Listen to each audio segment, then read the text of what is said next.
Going over our audit results tonight, and I know how enthusiastic folks are about the financials and the deep dive of the audit, James. So this is all for you, buddy. Soak it up. You don't get this crowd in every city when you present an audit, but in New Smyrna, that's right.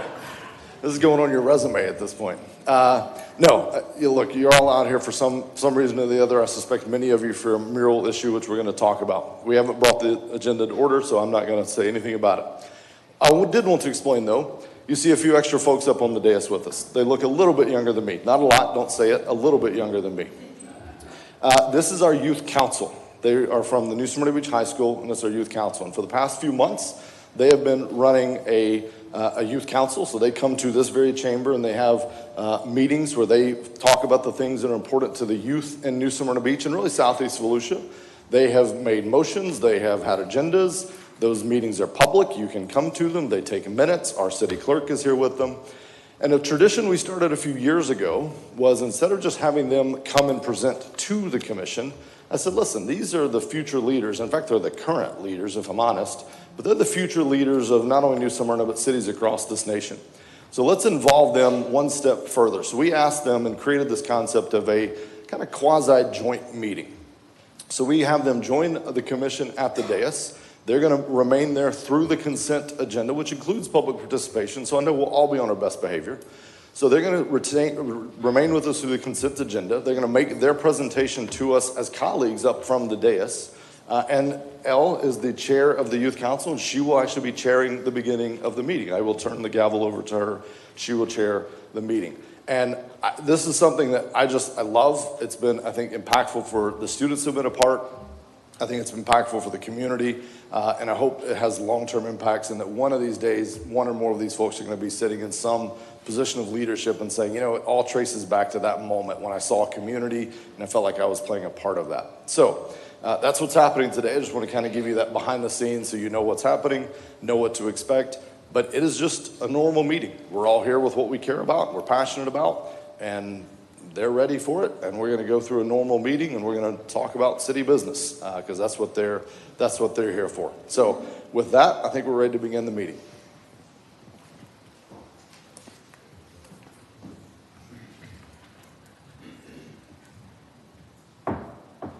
The regular meeting of the City Commission for Tuesday, May 10th, 2022 may come to order. Please silence all cell phones. City Clerk, please call the roll. City Commission, Mayor Russ Owen. Present. Vice Mayor Jason McGurk. Here. Commissioner Randy Hartman. Here. Commissioner Michael Colodi. Present. And Commissioner Jake Sachs. Here. Youth Council Task Force, Chair Al Fahey. Here. Vice Chair Rachel Wang. Here. Member Tillman Arietti. Here. Member Alize Cardo. Here. And Member Carson Stepp. Here. Thank you.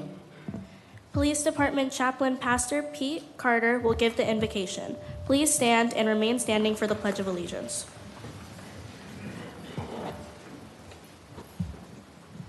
Let us pray. Most holy and most gracious, kind God, we thank you for this opportunity to come together now to discuss the business that will make our city better.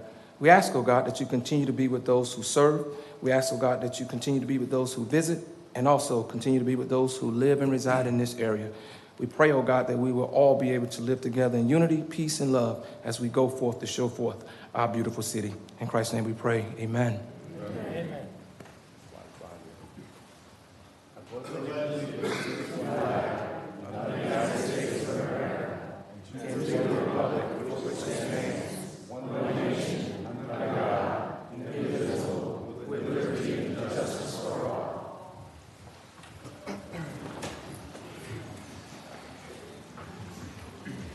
And now, moving on, City Manager, are there any changes to the published agenda? Yes, ma'am. I have two changes. The first change is we're going to move item 6A from consent agenda, and that will move to item 7C. The second item that I guess, Mayor, because of a lot of emails, a lot of phone calls that we got, my recommendation is to pull item 9A regarding the murals. So we'll be able to do more public meetings to the stakeholders and provide additional information to the commission. So these are the two changes that I will. So, if there's no issues from the commission, moving items 6A to 7C, on the pulling of the one item, my only suggestion on that would be if the commission's okay, all these folks made the time to come here. I'd like to maybe at least just share our thoughts so they have them, or maybe we wait and do that later. But everyone's here, you know, that's my only thought on that. Commissioner Gallotti, did I see a hand go up? Yes, I want to hear what everybody has to say. We're not taking any real action tonight if we pull this item, but I want everybody to have their say. And it's a question. Do we want to hear everything from them before we hear everything from ourselves? So we will be discussing it later. All I can say is follow up and watch it on the TV. So you'll hear what we all had to say about it. Yeah, and my only thought is, I don't know how we can do it, Commission, honestly, we're in a little bit new ground, but I would almost love to see us move it where maybe we just move mayor and commission comments up where we speak earlier, because again, all these folks came out, I think it'd be a disservice for them to say all their piece and then they don't at least hear where we're at on this, so. Mayor, I'd like to agree with you on that. Most importantly, I think once we hear from the community, I think it's important for them, although we haven't had a whole lot of time to really get into it, at least give the community an idea of where we stand on this. So there's a better, I think there's some miscommunication out there, or lack of where we're at with that. So at the very least, for us to be able to give the community an idea of where we're at. So I know it's kind of, it's not conventional, but to move that up just for a dialogue after the commission, after public input. So what if we just said, after public input, we're gonna pause for a minute for some commission comments after public input? Is that agreeable to everyone on the commission? On that one particular issue, yes. On that one particular issue, yeah, not straying best we can. We'll stick it to that one issue. So for the record, we're gonna pull the item tonight. Staff's request, pull the item. People are here, we're here. We're gonna have some dialogue so everybody knows kind of where we're at, and then we'll move forward from there. The two other things, if it's okay with the commission, we're going to swap items 4A and 4B. Chair and I talked about it. We felt like it was just better flow to swap items 4A and 4B, just to put their presentation later. And then we have a surprise item. It's all good news stuff. It's we have an employee that has achieved a certain certification, and we have someone here tonight to honor them. We couldn't put it on the agenda, not because we were trying to hide it, although we were, but not from you all, but from the person that makes the agendas, and that is our city clerk, Kelly McQuillan, who's looking at me like I've just grown a third head. So,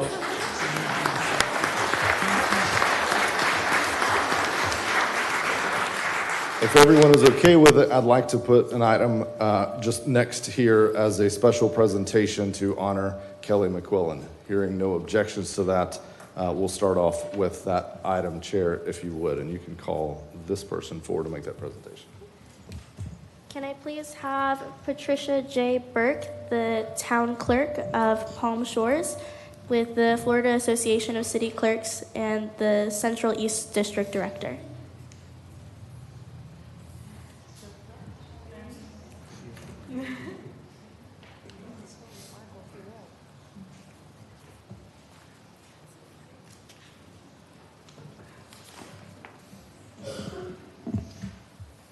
Mayor Owen, members of the City Commission, city staff, and For the attendees. mic. There you go. Better? Okay. Good evening. Thank you for the opportunity to be here this evening and to speak with you. My name is Patricia Burke, and I am the Florida Association of City Clerks Central East District Director, the co-chair of the Professional Education Committee, a member of the Education Task Force, and I am the town clerk for the town of Palm Shores. It is with great pleasure that I appear here this evening to congratulate your city on the recent accomplishment of your city clerk, Kelly McQuillan, upon receiving her certified municipal clerk designation. The International Institute of Municipal Clerks and its partner, the Florida Association of City Clerks, are professional associations that promote continuing education and certification through university and college-based institutes. The International Institute of Municipal Clerks' primary goal is to actively promote the continuing education and professional development of municipal clerks through extensive education programs, certification, publications, networking across the globe, annual conferences, and research. The Florida Association of City Clerks' primary goal is to actively promote the continuing education and professional development of municipal clerks in the state of Florida by partnering with the Florida League of Cities and the Florida Institute of Government to meet the ever-changing educational needs of city and town and deputy clerks, and to improve their knowledge in areas such as public administration, law, management, elections, and many other disciplines. Currently, only 29.82%, or 4,514 members of the 15,113 members of the International Institute of Municipal Clerks have attained their certified municipal clerk designation. And of the 669 members of the Florida Association of City Clerks, only 34.82%, or 233 members, have reached their certified municipal clerk designation. To achieve the certified municipal clerk designation, Kelly has gone through and completed the International Institute of Municipal Clerks approved Municipal Clerk Institute program conducted by the John Scott Daly Florida Institute of Government, Florida State University in Tallahassee. This program provides 120 student instructor contact hours of in-depth courses in managerial and leadership skills, social and interpersonal concerns, and technical training needed to deal with the changes taking place in government today. The program aids municipal clerks in improving their job performance and recognizes the professionalism of the municipal clerk's office. Completion of a recognized career development academy or a baccalaureate degree in public administration or a related field, responsible experience in local government, and participation in conferences, meetings, and educational seminars are required to earn the prestigious Certified Municipal Clerk designation. But this is only the first step. A true professional never wants to rest on their success, but instead keeps reaching higher. The Master Municipal Clerk Academy was established to further professional education of city clerks and to meet the challenges of the office. Academy members must demonstrate they have actively engaged in educational and professional participation that keeps them current with the changing events in local government. Academy members seeking to earn their Master Municipal Clerk designation are required to attain an additional 168 hours in advanced education, with 80% coursework in public administration, 20% in electives, and attain 20 points in professional and social contributions to include attendance at professional meetings, conferences, and honors and awards received for specific individual achievements. This is quite the task considering the daily demands of the clerk's office, but I have no doubt Kelly is up to the task. Your clerk is now part of an elite group of professionals in local government, a group she could not have become part of without your commitment and support for them. In light of the speed and drastic nature of the changes these days, lifelong learning is not only desirable, it is necessary to keep pace with the growing demands and changing needs of the citizens we serve. Your city can take immense pride in Kelly's educational accomplishments and achievement of this milestone. On behalf of the Florida Association of City Clerks, the Board of Directors and its members, the Florida Association of City Clerks Professional Education Committee, and of course the Central East District, we are all so very proud of you.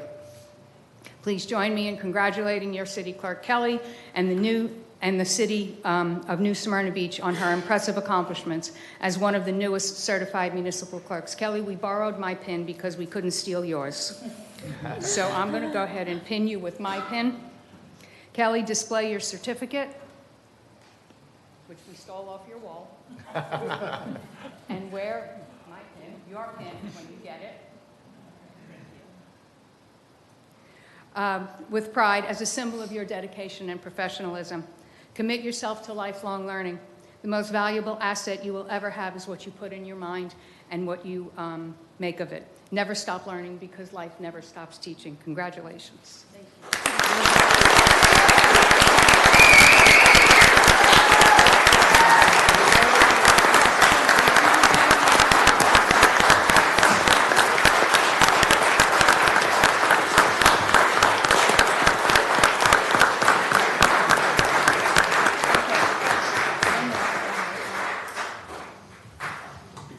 Thank you, so I can send it for the newsletter. Thank you again for having me this evening. Thank you. Thanks for coming. Congratulations, Kelly. Great. Thank you. All You're right. very welcome. Have a good evening, Thank you. everyone. Thanks for coming. Next item is 4B. I'm going to head down and do that from the podium there. I think we all got at least one credit hour towards our certified municipal clerk designation. Go ahead. And now we would like to do the New Smyrna Beach proclamation for National Safe Boating Week.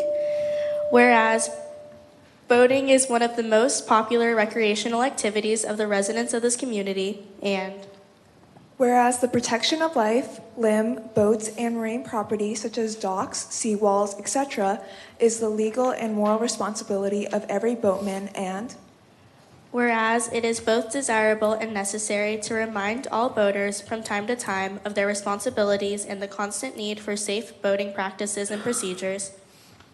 now therefore the mayor of the city of New Smyrna Beach do hereby proclaim the week of May 21st, 2020 through May 27th, 2022 as National Safe Boating Week.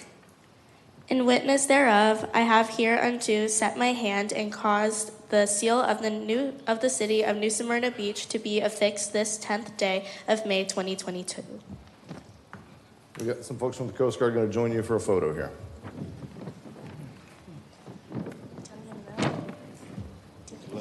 Yeah, do you want to be in the middle? Yeah. Good evening, everyone.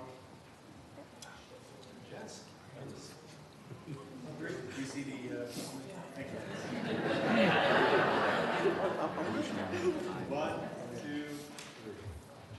Okay, thank you.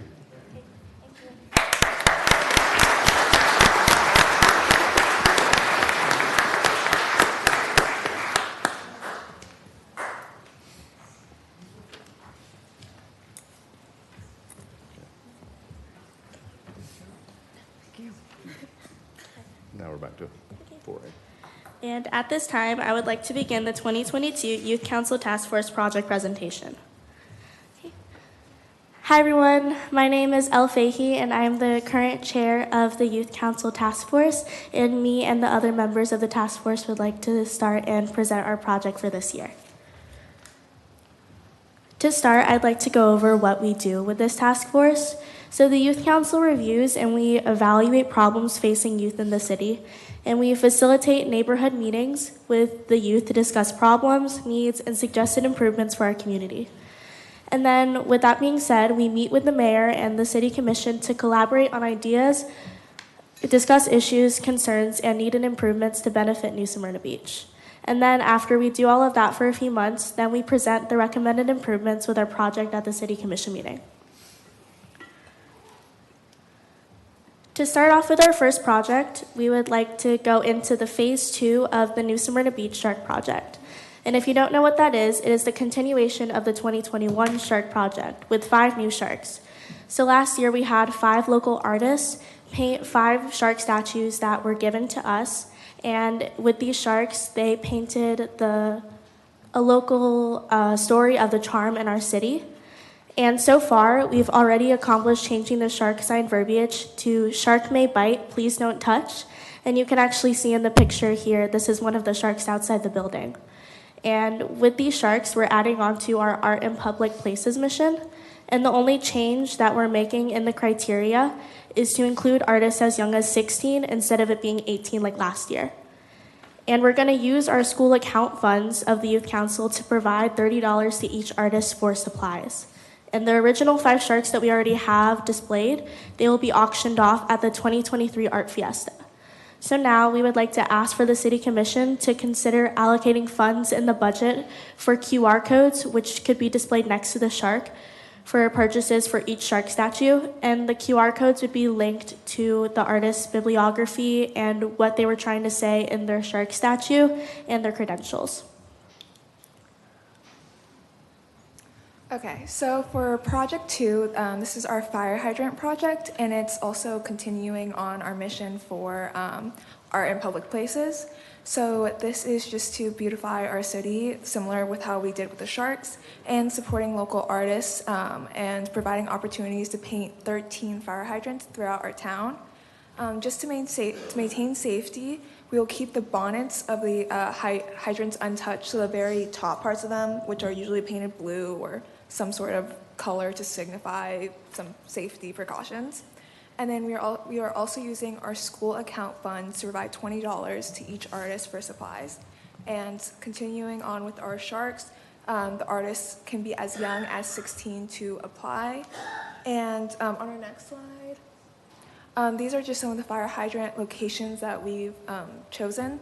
We find that these locations are usually the most visited places or the most iconic places. So there's some on Flagler near the sports complexes, on Dixie, the Bay James, so just landmarks of New Smyrna Beach. Our third project that we were working on is an environmental sustainability campaign. In this campaign, we are looking to raise the awareness of the use of plastic and styrofoam throughout the local restaurant industry. We're looking for the support and the approval of a proposed beach cleanup event, which we've partnered with Linda Henline, who is the founder of Keep NSB Clean, who has run multiple past events to clean up the beaches. While we haven't decided on the date, we hope that we can get the approval from the commission. This is the second part of the project that we've been working on, which is the use of fade straws in local restaurants that we have in New Smyrna.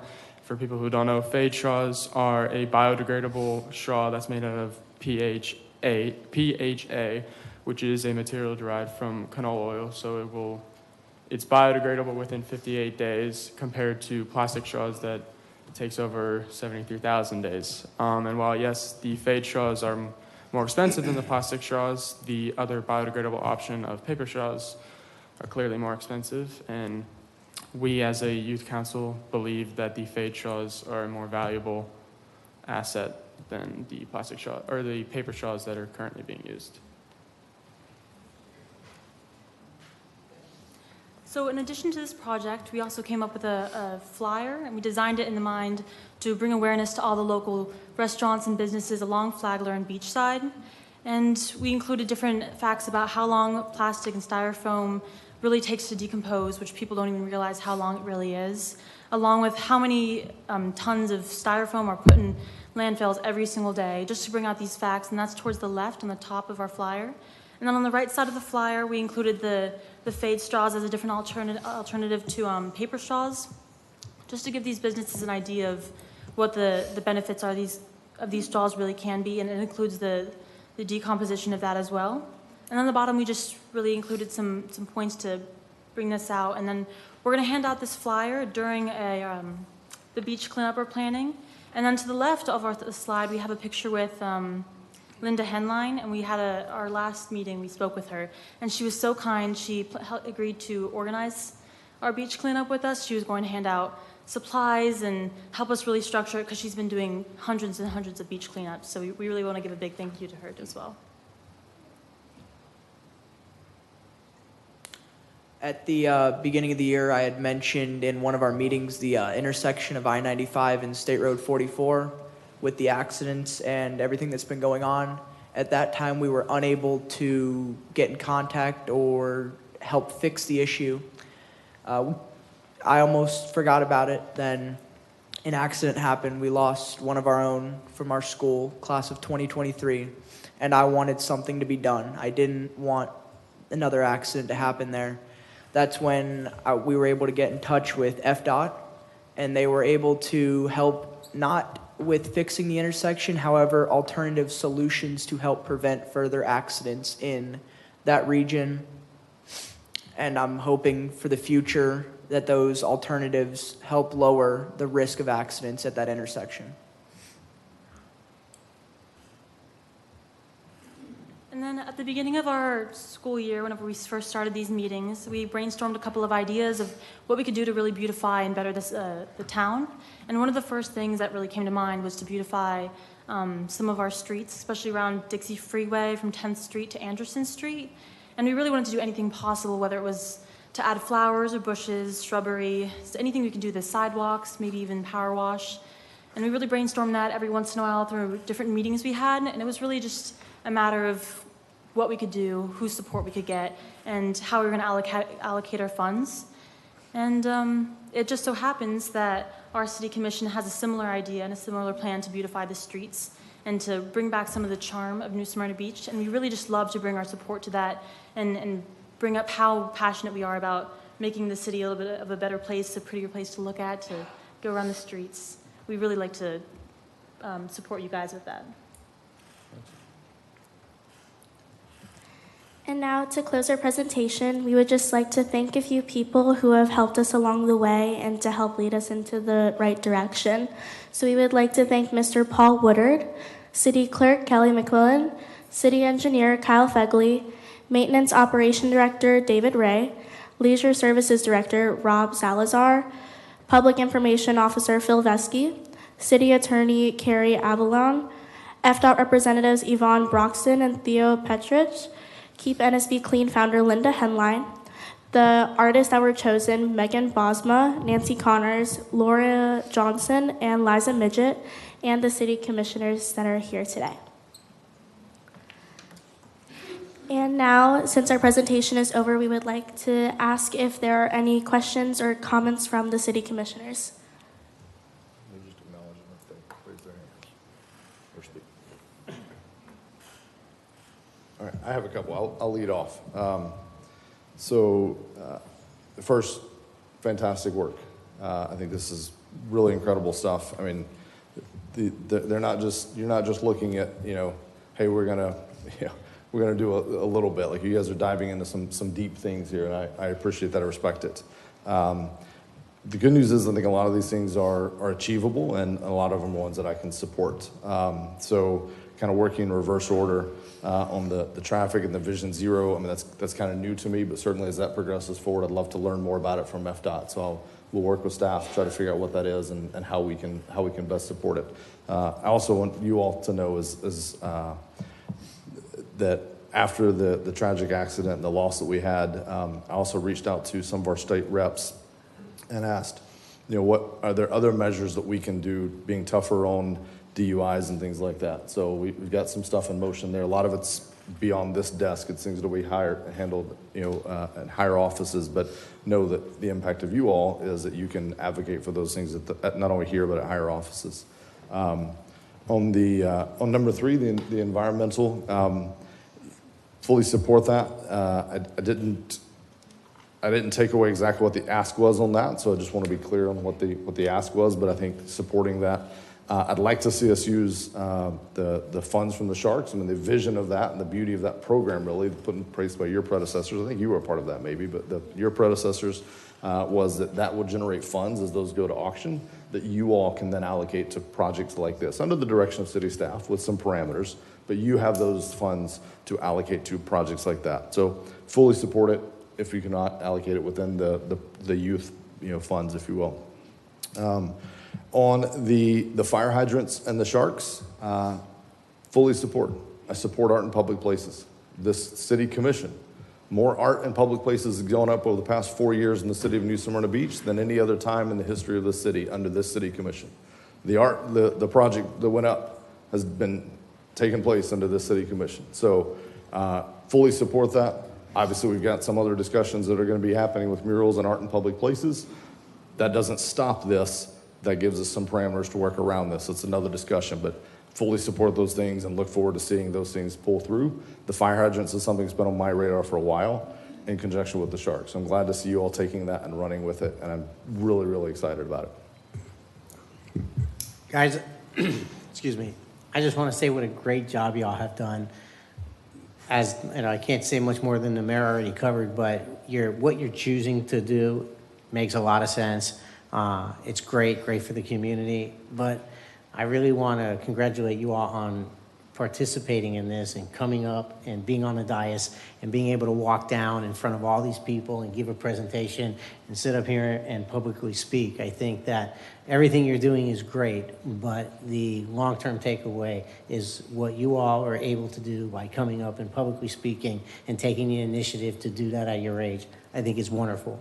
And I see 4 or 5 of you who are very, very,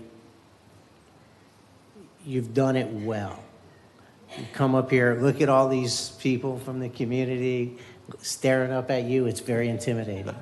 Doesn't matter how old you are. So what a great job and what a great meeting to come out and present, because you're going to get a flavor of what it's like with the dynamic between the commission and the community in just a few minutes. Thank you all for everything you do, and I can certainly...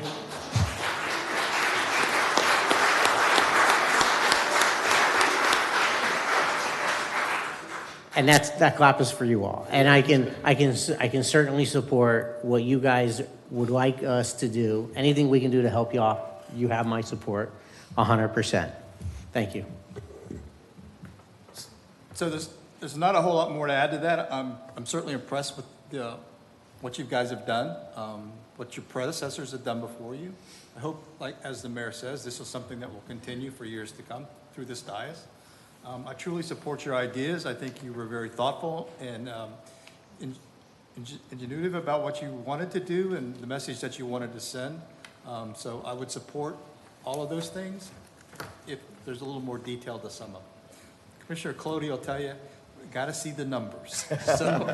So wish you well with that. And if anything we can do, certainly do. We're there for you. Mr. Mayor, if I could just add what an honor it is to sit up here with our future leaders. You don't realize how much I cherish the work and the perseverance that you put in. I followed you since the days of the shark and thoughts of barracudas and manatees and other critters, but the sharks really came through and shined as we are the shark capital. But the most important things are your engagement and the earth that we are leaving you. I'm sometimes forlorn when I hear people say, oh, the earth is yours now, fix it.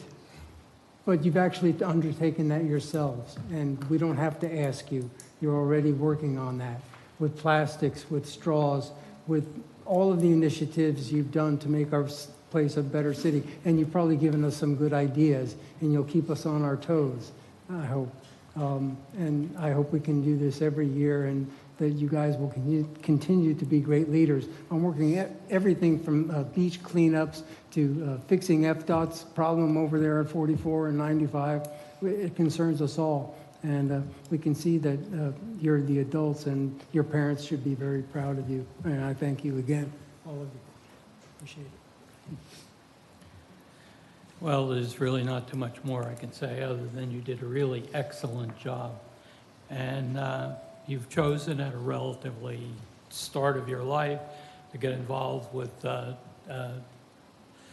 political arena. Just to give you a couple numbers, because I always have a few, they're only my own, they've never been published. We got 30,000 people that live in this town. It's only about 10% that really follow what's going on at all. We're down to 3,000. There's only 10% of those people that actually show up at a meeting. You've ruined the scale of what's going on. But we're down to 300 people, and look at the number of you in your group. You're not representative of the average person. You're people who are really taking a mission and going on it. Your mission may change, but you really did a great job on this, and I'm sure whichever direction you go in, that'll be good. Thank you. All right. Well, they're not going anywhere. They got a few more agenda items to get through with us. So I think with that, we're ready to move on to 4C, I think is where we're at. Okay. And now I would like to invite James Hilarin from James Moore and Associates to the podium for a presentation. Oh, you got that click. Kelly, will you be advancing for me? Okay. Good evening, everyone. Thanks, everyone, for coming to see me tonight. My biggest turnout so far. I feel like I'm like on a cruise ship, you know, and that type of thing. But I'm here to present the annual audit, for the city. This is a requirement of the state to have an audit each year.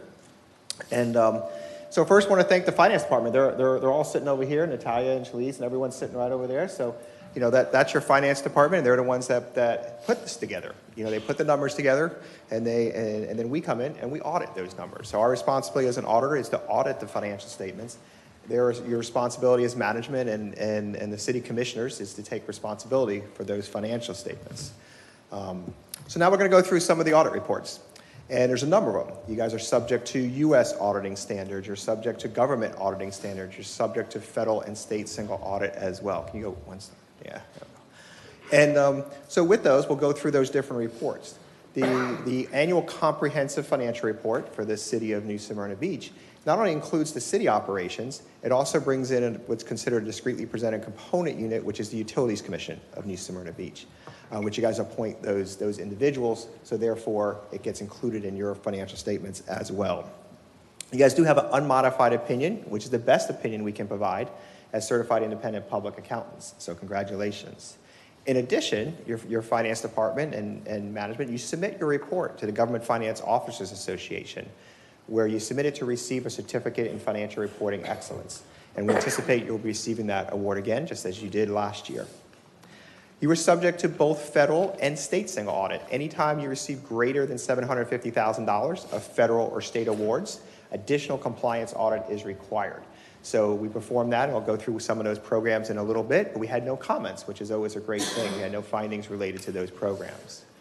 You are subject to government auditing standards, as I mentioned, and there's an internal control over financial reporting, part of that report, and compliance.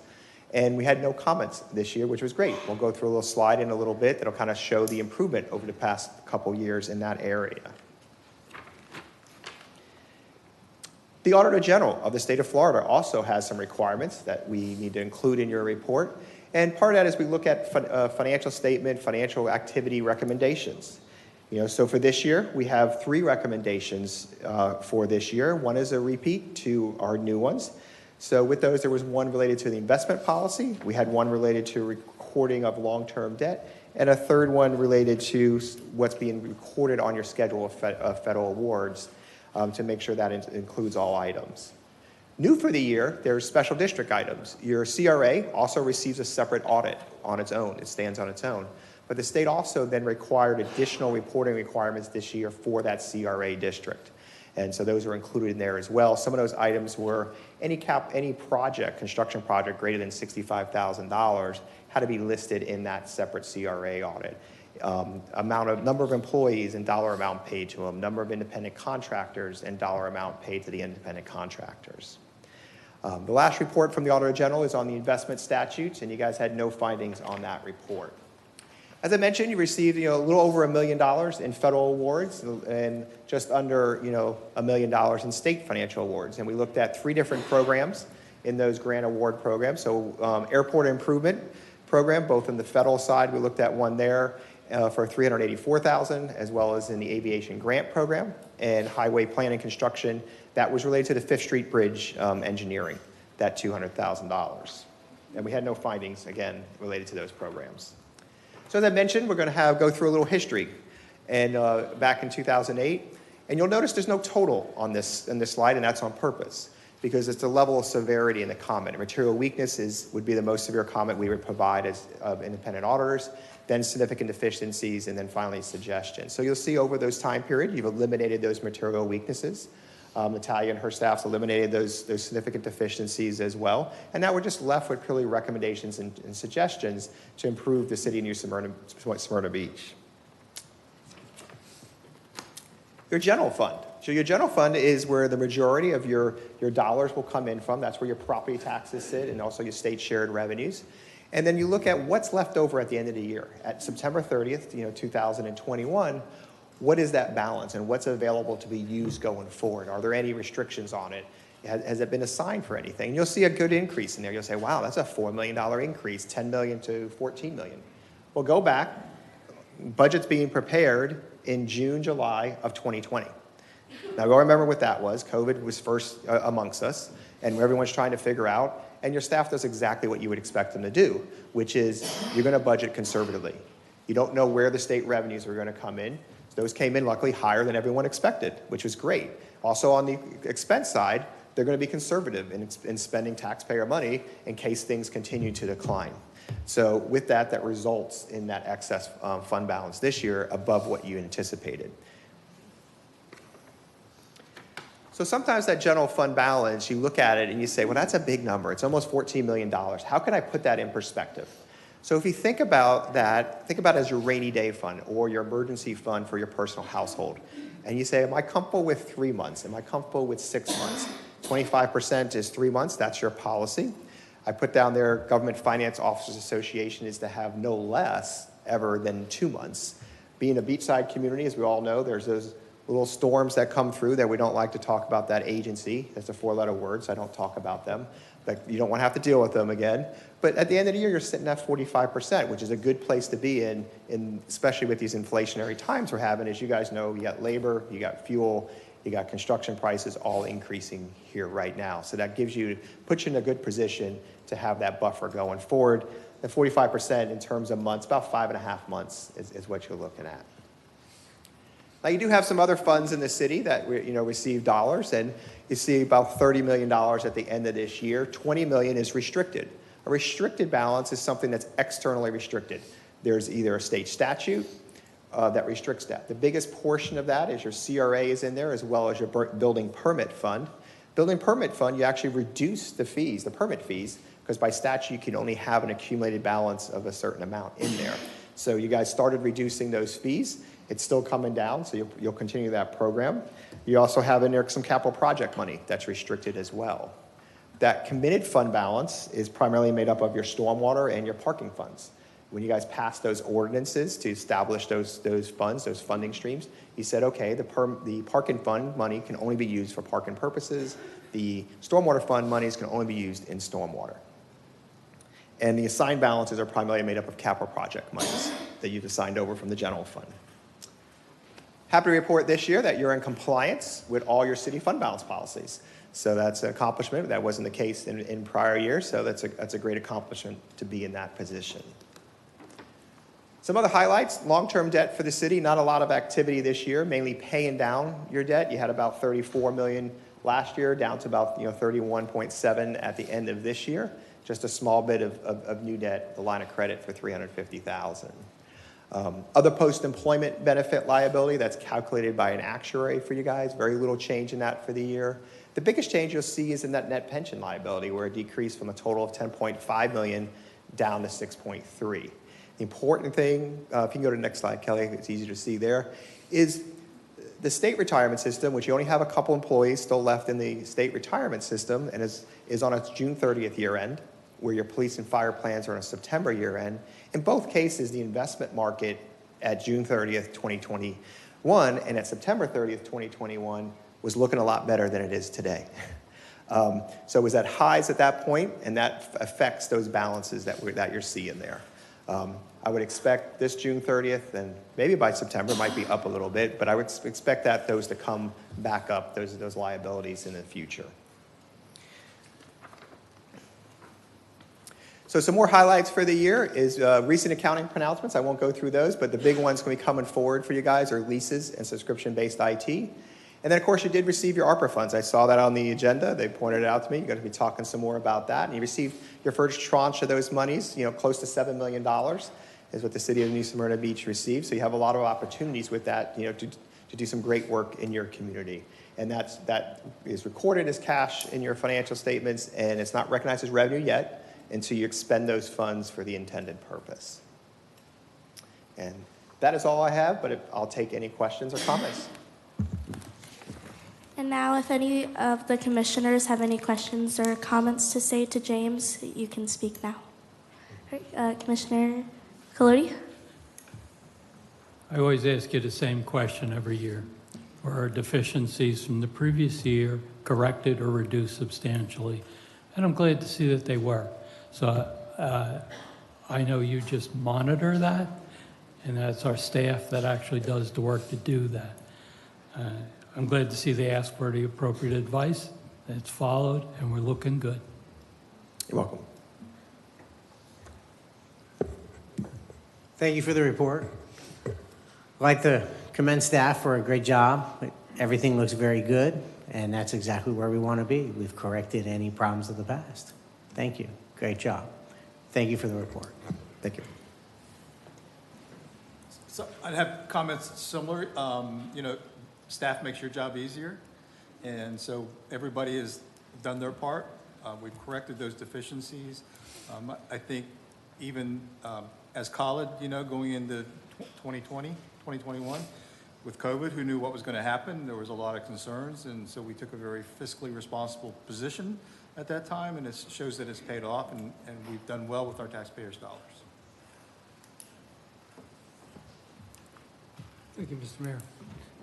Yes, James, thank you for recognizing the other day our financial staff. They do a very good job, I believe, and to hear that recognized from you is encouraging. So I want to thank staff for getting us up there. I appreciate it. I was just wondering, quick question, do you think there might be any discretionary monies that might help us offset any tax increases or millage rises in the future? That would be a question for your finance staff based on what your current budget situation is. But there may have been some unassigned monies possibly. We have your fund balance, and that's a choice every year of how to utilize that fund balance carryover. Okay. Thanks for your work also, James. You're welcome. James, two questions, or one question, one comment. We're sitting at about 45% right now in reserves. Right. Our policy is 25. The suggested number, you and I had this dialogue, is 16.9%, but that's like at the highest level. That's the suggested for kind of across the board. We're a coastal community, so that's why we have proactively said, no, we're not at 16. We want to be a little bit higher because we have, catastrophic events that impact us on a routine basis, or potentially could. But we're sitting now much higher. Are the ARPA funds, did they bake into that number? No. Is that why? That's not. Nope. So that's independent of the ARPA. Correct. Is where we're sitting at that 45%. Yeah, ARPA is not, it was not recognized as revenue yet. I thought I heard you say that. I just wanted Yep. to, you said it was recognized as cash, Yeah. so I just didn't know what the formula, I didn't know what the numerator was on that number yet. So, okay, so that's good news. And the other thing I just wanted to highlight, the comment, I guess, and you made the point, but I just want to call out for our staff, that trend, that one particular slide that showed the trend, and it showed going from having, material weaknesses and those items, and those falling off, and now we basically have, hey, here's some stuff to think about, is what we're getting from auditors. The inflection point on that was our current staff.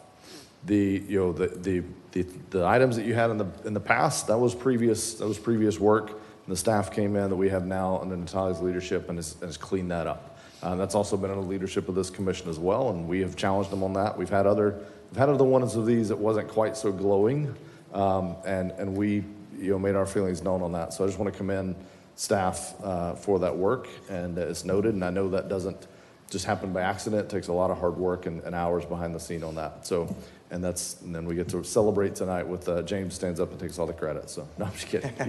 You were quick to give them credit. So, thank you. You're welcome. So.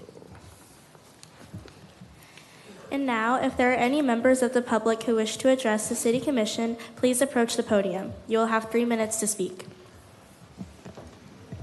Before we do that, please come ahead. Feel free. I'm just going to say this: the City Commission has not yet spoken about the mural issue, which I know many of you are here to speak on. Look around the room and multiply it by 3. If everyone speaks, we won't get a chance to comment. We won't do anything else the whole night, which is absolutely fine. This is your thing. But I wanted to make sure everyone remembered we pulled the item. So once you all say your piece, we're going to make a few comments, but nothing is going forward on that item tonight. It has been pulled. It will be on a future agenda, maybe after some more public communication. So I just want everyone to realize that that's where we're at. So whatever sense of urgency is there. So, and if you're here for something besides the mural and you're looking around going, what happened? That's why everyone else is here, but we'd love to hear for whatever you're here for as well. So with that. Thank you. Good evening. Mayor, Commissioners, Youth Council Task Force. My name is Jennifer Santelli with Chick-fil-A Inc., 5200 Buffington Road, Atlanta, Georgia, 30349. As you're aware, and sometimes painfully, we've been working on a new restaurant location at 44 and Oliver Drive. Last month, we held a community meeting to listen to the concerns of the neighborhood. This project has been hampered by a lot of components and moving parts, trees, traffic, adjacent property owners, just to name a few of the items. As we've worked to align all of those components, it's come at the cost of the feasibility of our project. New Smyrna Beach is a special place for Chick-fil-A. We want a restaurant here to serve your community. But we want to put our best foot forward, and that's not possible at the 44 and Oliver Drive location. Therefore, I want to let you know that we are terminating the project at Oliver Drive and 44.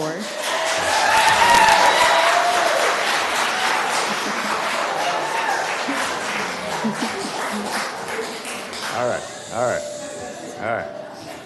We are hopeful we can find a suitable location in the very near future. We care about this community, and we're on the hunt for a new location that will align with our desire to serve this community and care for it as well. Thank you. Thank you. All right.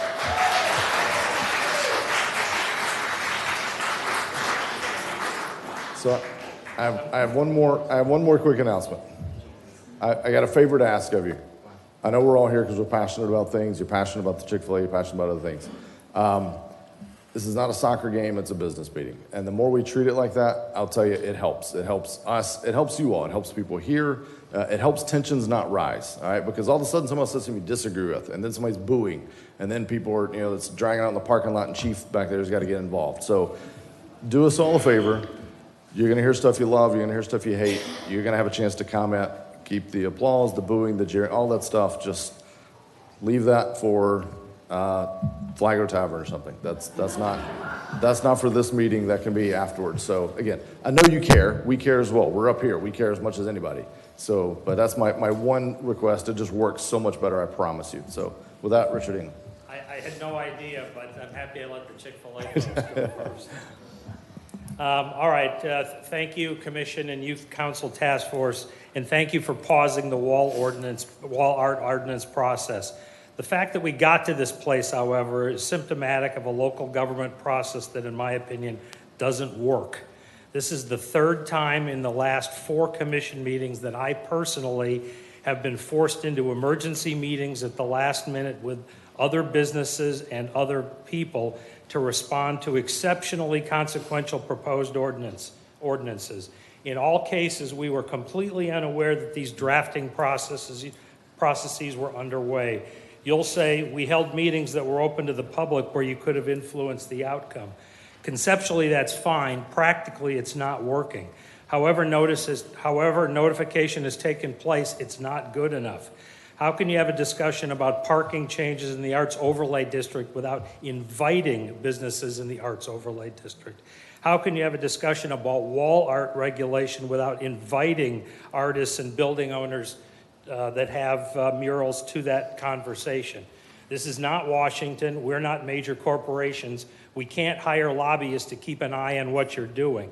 We are not reflexively opposed to needed regulatory changes, but let's work together.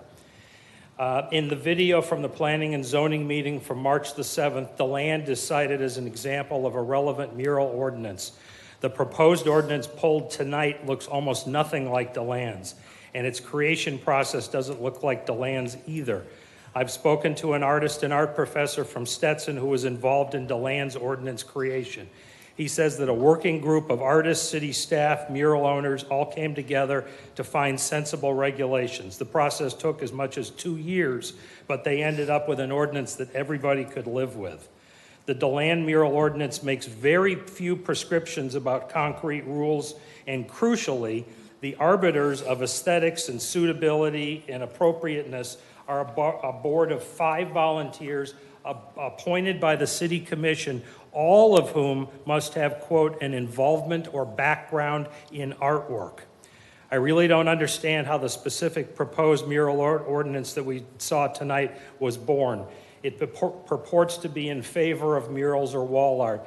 I can't imagine that anyone in a position of responsibility in this government can actually believe that this ordinance is in keeping with the support of any public art.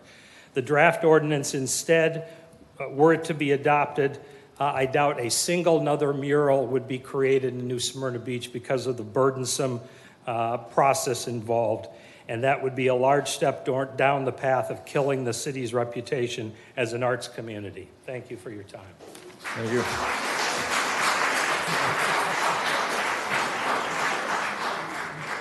Listens and follows directions well. Good evening, Mr. Mayor, Commissioners, Youth Council. I'd like to speak on behalf of the mural. The murals that we have, they're not just paint on a surface. They represent ideas, innovation.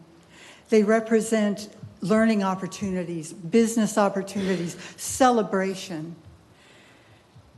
They give you the opportunity to look and say, hey, let's go to that great restaurant that has that painting of those sunflowers on it. They are landmarks that create a thriving real estate market here in this city. And this is how we do things in America. And the people who are taking care of places like the Hub on Canal and Jane's, they know their business. They have created, with these beautiful structures, an interface of welcoming of the arts and the community. And with all due respect, they really don't need parental control. Trust them and help them when you can, support them. They'll make you proud. Thank you. Ma'am, may I please have your name and address for the record? Yes, ma'am. All right, next speaker, you can come on ahead. If you would, just give your name and address when you speak. Good evening, I'm Eliza Midget. I'm a local artist.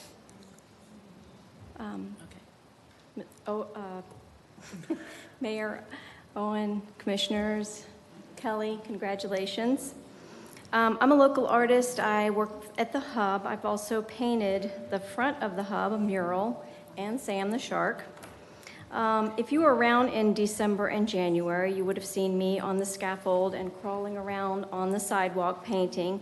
I met a lot of the community, a lot of you guys, while I was out there. Everybody stopped to talk to me and see the progress that was going on. Everyone seemed very excited by the colors that were going on there in particular. People said it livened up the street and it was transforming the building day by day and week by week. I had a lot of comments, all positive. People said it made them smile. It made them happy. They were curious to see what was going on in the building. They were happy to see the street change. They were happy to see the building go from a blah beige to this brilliant mural. The inside of the Hub has always had this cool, unique vibe with all the artists in there. It's always had this interesting vibe inside the Hub. And now the outside is in harmony with what's going on inside. I hope that it stays, because if a building and a piece of art makes people feel good, what can be better than that? Thank you.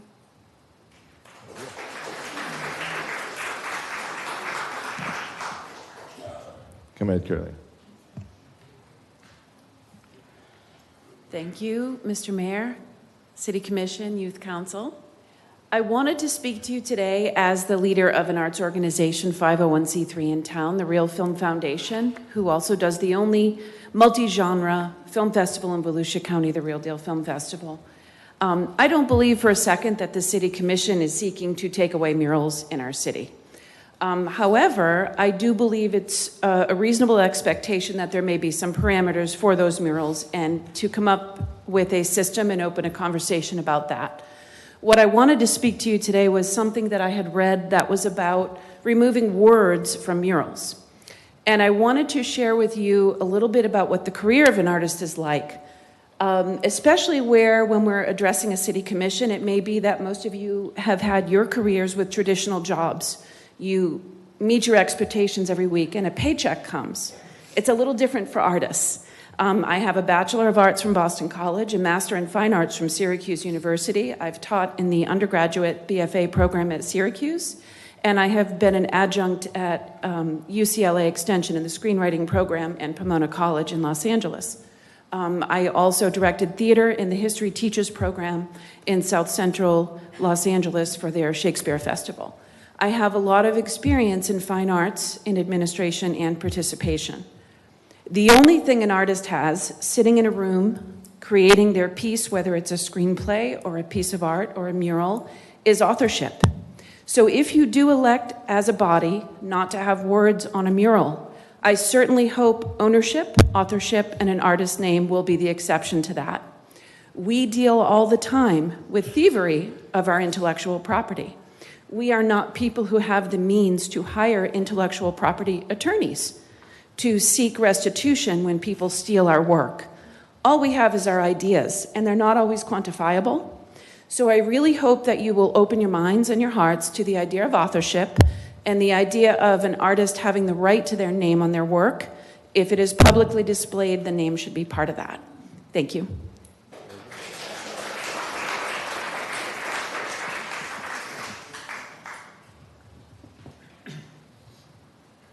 Good evening, Mayor, Commissioners, Youth Council. My name is Jess Romero. I recently moved here. I'm 708 South Cooper. Recently moved here from South Florida, and I came here tonight because of this art mural that I read about. I just got here about 3 years ago. Usually got involved, and big crowd here. It's great. You're right to pull it tonight. Good move on that one there. Now, I would recommend that when you create guidelines, you say you don't want names on it. I agree with the young lady that spoke before me about doing the artist's name on that. A Picasso painting, if you look at it, you're not going to know what it is. It's got his name on it. Any kind of paintings, Van Goghs, you go anywhere, got the name on them. So I would keep the names on those. One thing that I would caution when you write guidelines for this process here is that I would not put any kind of, I would keep it to parameters of being the city of New Smyrna Beach, about the beaches, the seashells, the fishes, the sharks, all the things that are in objects, for example, nature. Because if I, for example, if you go, what you currently have now, if you write it, I can go ahead and paint a picture of a person, say, for example, George Floyd. They're not going to know who that is there. I'll piss somebody off. I'll put one over here of Donald Trump. They're going to piss off too. So I would keep that to no symbols of people itself, only to what we have in the city here, the beauty of it. That's it. Thank you. Thank you.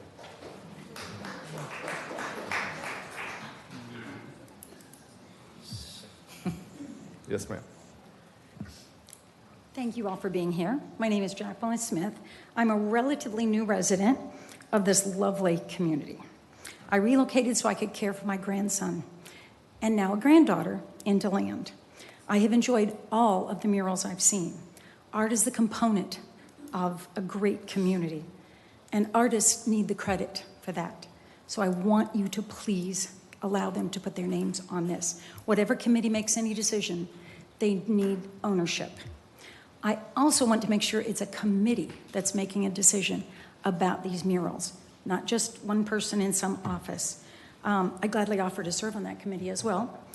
Lastly, I would like to know if there's a specific mural that got somebody's underwear in a twist, because this doesn't just come from nowhere. Somehow, something's happened that you all have figured out you don't like. So let's think about that too. Everybody has an opinion. Thanks. And I'll answer that question at the end of the, I can explain where it came from after everyone else has spoken. Okay. Yeah.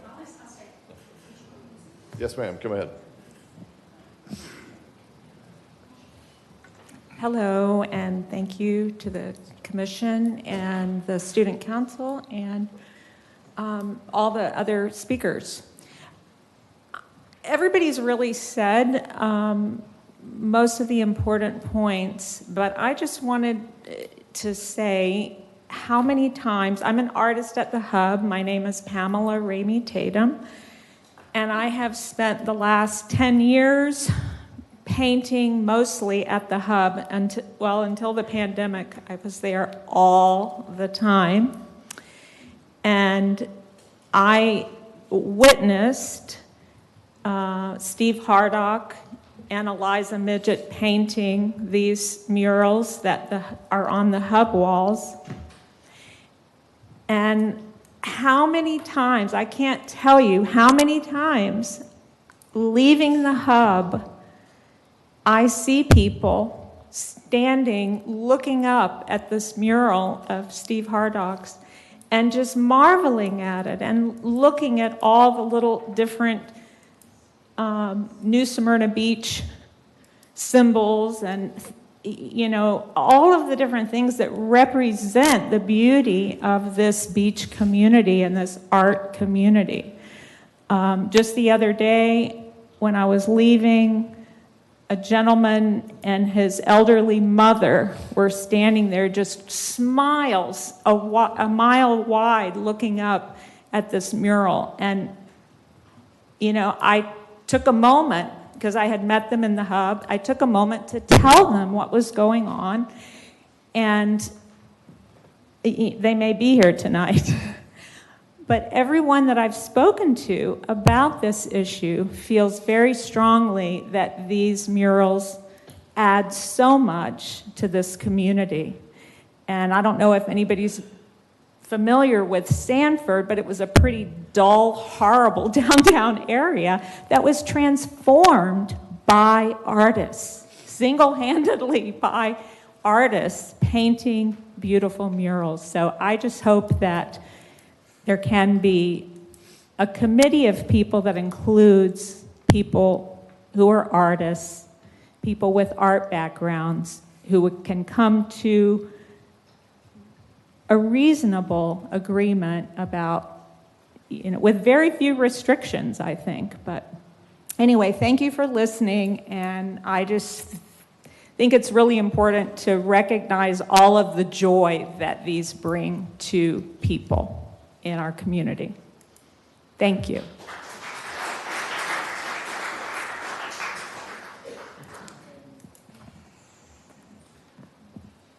She'll introduce herself, but I want to make sure she gets the credit deserved. Former Mayor Sally McKay and founding member of the Hub.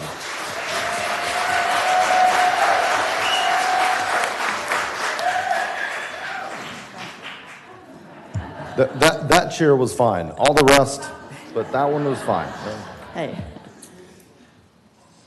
Mr. Mayor, City Commission, youth, politicians. This has been a great meeting and a wonderful example of what our city is and can be and strives to be. Okay? I think everybody here, Mr. Mayor, is here because they are very involved and supportive and want to contribute to this city. I know I do. I feel passionate about it. And I think every person in this room has the same feelings.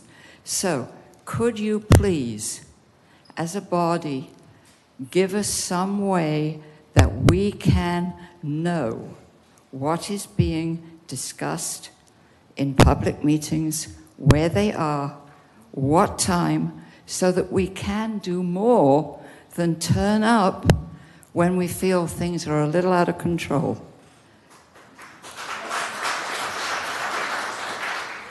I know it's difficult. People don't read newspapers. They don't, there isn't a town notice board. It's going to come up to your ingenuity and organization. But I think that's what we really need. And then, of course, we need the sort of patience and commitment that you all display so that, as people have said, we can come up with a really good ordinance to cover this particular and other issues. Thank you very much for your time.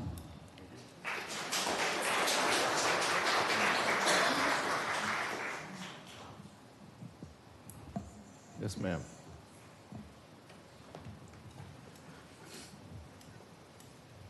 Good evening, Mr. Mayor, Commissioners, Youth Council. My name is Dr. Wendy Anderson. I live in DeLand at 505 East Victoria Trails Boulevard. And I am elected countywide to be one of the voices of the environment. And I'm here to speak to you as a scientist in support of art. So I've been a keynote speaker at many conferences across the nation about the importance of art in communicating values of sustainability. We need, as scientists, we need our artists to help communicate to the general public and to all of us, to communicate into our souls, our hearts, the things that are most pressing in our environment. And so art matters for that reason. It matters for a lot of reasons. But when I think about the art that's going on here that helps us connect to nature, that helps us understand the impacts that we're having on the Indian River Lagoon, the impacts of climate change impacting your communities, we need art to communicate those important scientific principles. And words are part of art. Ask any poet, any playwright, any novelist. That's art too. And oftentimes in our complex scientific communications, we need to use those words to help people understand the power of the art that they're looking at. If you go to a museum, the piece of art has a title. It often has an artist's statement about that work. Words matter. You can't take the words off of a mural and expect people to fully understand what it is about.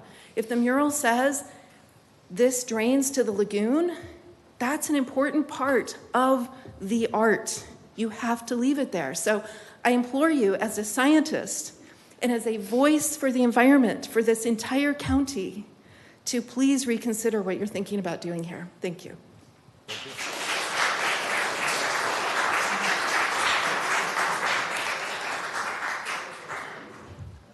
Donna. Donna Atherin, 684 Corbin Park Road, New Smyrna Beach. Not to change the subject, folks, but I got to change the subject.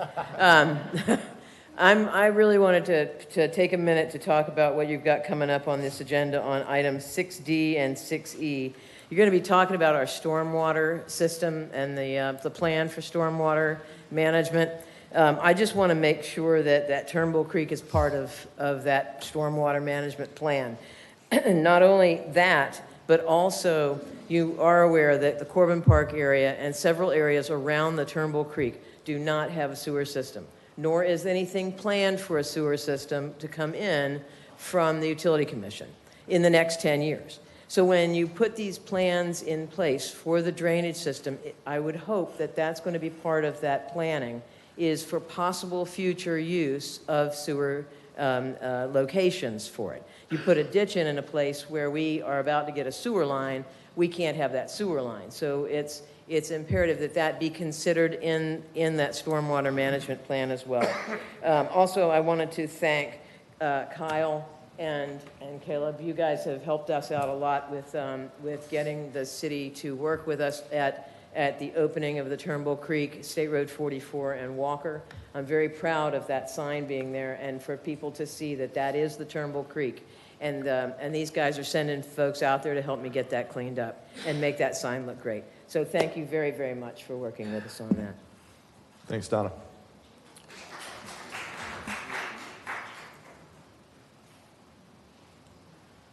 Good evening. My name is Anne Marie Sikorsky, and my home is 328 Burley Avenue, Holly Hill. Thank you very much for this opportunity to speak with you tonight. And first, I'd like to thank you because I am a member of Dream Green Volusia, and we were here several months ago approaching you about the murals for the drains, the stormwater drains. And we have 2 painted now, and I think they've turned out well. What do you all think? Are you happy with it? Yes, the public response has been wonderful. And I just am moved to come here and talk to you about this whole mural situation.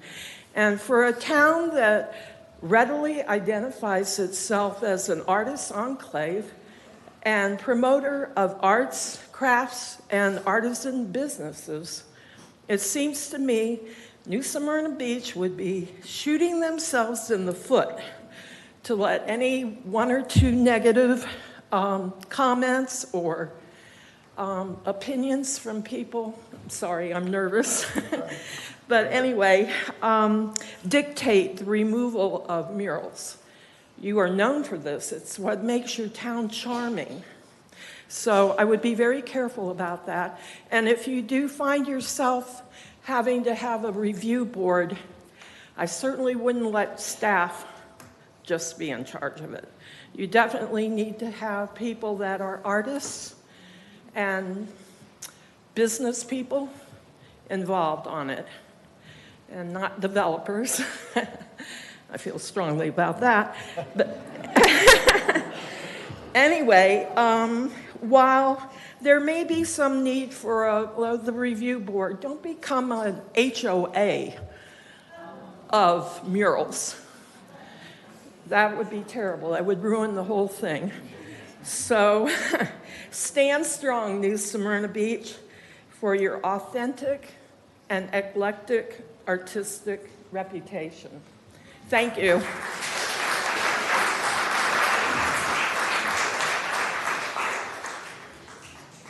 Hello.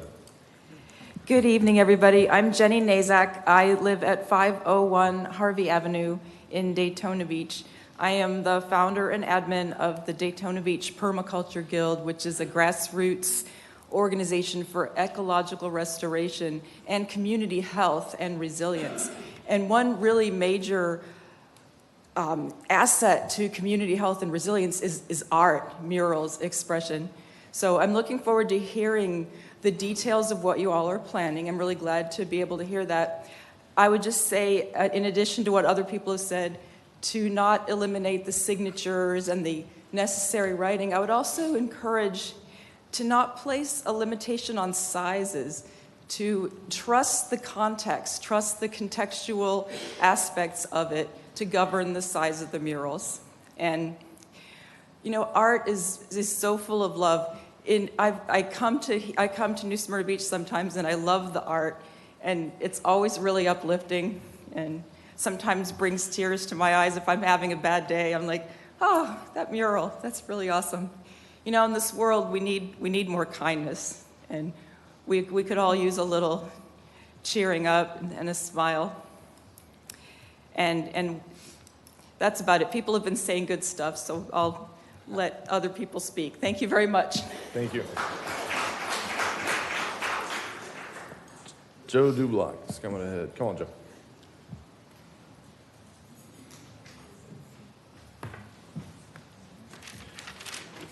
Good evening, members of the City Commission and Youth Council. Joe Dublock, 358 7th South Circle, New Smyrna Beach. We at Venetian Bay continue to be encouraged by the interests and actions regarding our concerns at all levels of the City Commission, the city staff, and the Planning and Zoning Department. Our pleas regarding a community center, recreation, and town center are finally being heard. Of immediate concern are the discussions being convened between the city's planning department and the developer regarding the MDA requirement addressing the civil use commitment. Our only request is that members of the Homeowners Coalition and not the developer-controlled HOA be invited to the table. Now the bad news. Barbara and I will be heading to Connecticut for the summer, returning in the fall. I know that you will miss my pretty face, but be assured that I'll be here in spirit and watching. In my stead, other members of the coalition will be engaged. And should there be a hot topic on the agenda, I'm not opposed to jumping on a plane and participating in person. Thank you, God bless, and stay safe. Safe travels, Joe. Enjoy your time. Lisa. Hi, Lisa Martin, 618 South Pine. I'm just here to ask our elected officials to sign a pledge to protect the Florida Wildlife Corridor. So I will give the pledges to Kelly and hope that everybody will sign. Thank you. Thank you. Thanks, Lisa. All right.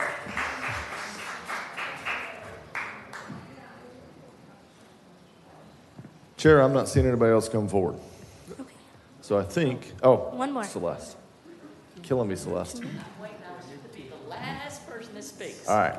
So we've all agreed she's the last person. All right. I'm Celeste Lester. I live at 410 Quay CC in New Smyrna Beach. I am representing Habitat for Humanity, and I have been working on this project for 6 months now, and I am hoping that you will consider giving us the property so that we may build houses for underprivileged people. And in case you people do not know, we do not give houses away. Celeste, you got to address the commission. Sorry. You have to work for the houses. You have to put in 2 years of sweat equity, and we hold the mortgages, and you guys would like to have tax revenue. And by giving that property to Habitat for Humanity, you will get tax revenue. All those properties will be put back on the books, and therefore those people will have places to live, and you'll be happy, and I'll be happy. Thank you so much for listening. And please keep in mind, homes, homes, homes. All right. Thanks, Celeste. All right. My name is Karen Lersner. I live at 118 Faulkner Street, right down in the Arts District. And to me, art is always subjective. We live in a town that's known for its art. The fact that we have so many buildings with art on them is just fabulous. Do I like them all? No, not always. But do I think any of them should be removed? Absolutely not. What difference does it make in the grand scheme of things to have a mural on Jane's Art Gallery saying "Got Art" under the alligator? Really, no difference whatsoever. Someone on Facebook says it reminds them of the Got Milk ad, and they don't like that. It's not political, it's not obscene. If you don't like it, don't look at it. They're selling art, so, they're asking you to come in and look at the art. It's a clever way to draw people in. A swanky salon has their name and a memorial to the former owner. That's great that they did that too. And the flying fish on the side of the Canal Street building, the lighthouse on the front of the Beacon, the turtle on the Ocean Breeze Tiki Bar, the mural on the side of the Hub that pretty much sums up our whole town. And Krabby's just finished a great postcard on the side of their building. Those, along with the other ones around town, are just wonderful. Words should be perfectly acceptable if they're not political or obscene. The artist should absolutely be allowed to sign their work. Why would we not allow someone to take credit for their work? None of the current murals should be considered non-conforming. We should use the current artwork as examples for the next ones. Please do not allow a few people to change the charm of New Smyrna. Art is a huge part of our town. Let's not destroy it. Thanks.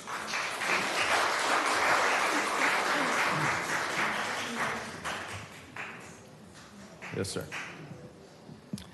How you doing? Stephen Hardock, artist, muralist, recently retired art teacher. I've got 4 murals that I painted in New Smyrna Beach. First one was at the Hub on the side of on Magnolia. It took me 8 months to paint that.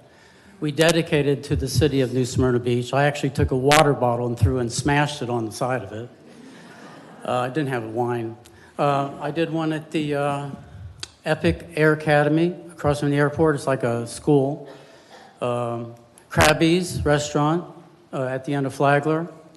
And also, I did a painting for the police department, commissioned me by the city of New Smyrna Beach. And that mural, in fact, violates a couple of your items on the ordinance. So you really need to look at what you're doing. Look over everything. When an artist does a mural, they put their heart and soul into it, and it's our right to sign our name to it. It's not advertising, but it gives us business, and that's how we make our money. Artists, when they say, who did that? They've got to find something there that shows that. If you're going to rewrite this, I hope, try to solicit some businessmen, people with maybe that have murals, some artists. Let us have some input on that, okay? Because I think we can really make this thing work. We're not trying to cause anything, but I think there needs to be some restrictions, especially on some like violence and profanity, things about political or religious. That has to be done, I understand that. But you know, to take away the words, the beauty of the murals that are there now, they're gorgeous. Try to think outside the box. I tried to think like a lawyer when I read the ordinance. It didn't work out too well. I'm an educated person, but you know, you got to think outside the box, okay? And we can help you with that. I can teach you how to think about. I was a teacher, art teacher, so you know, that's good. Anyway, do the right thing, okay? I think it's the good for the city and everybody else. Thank you. Thank you.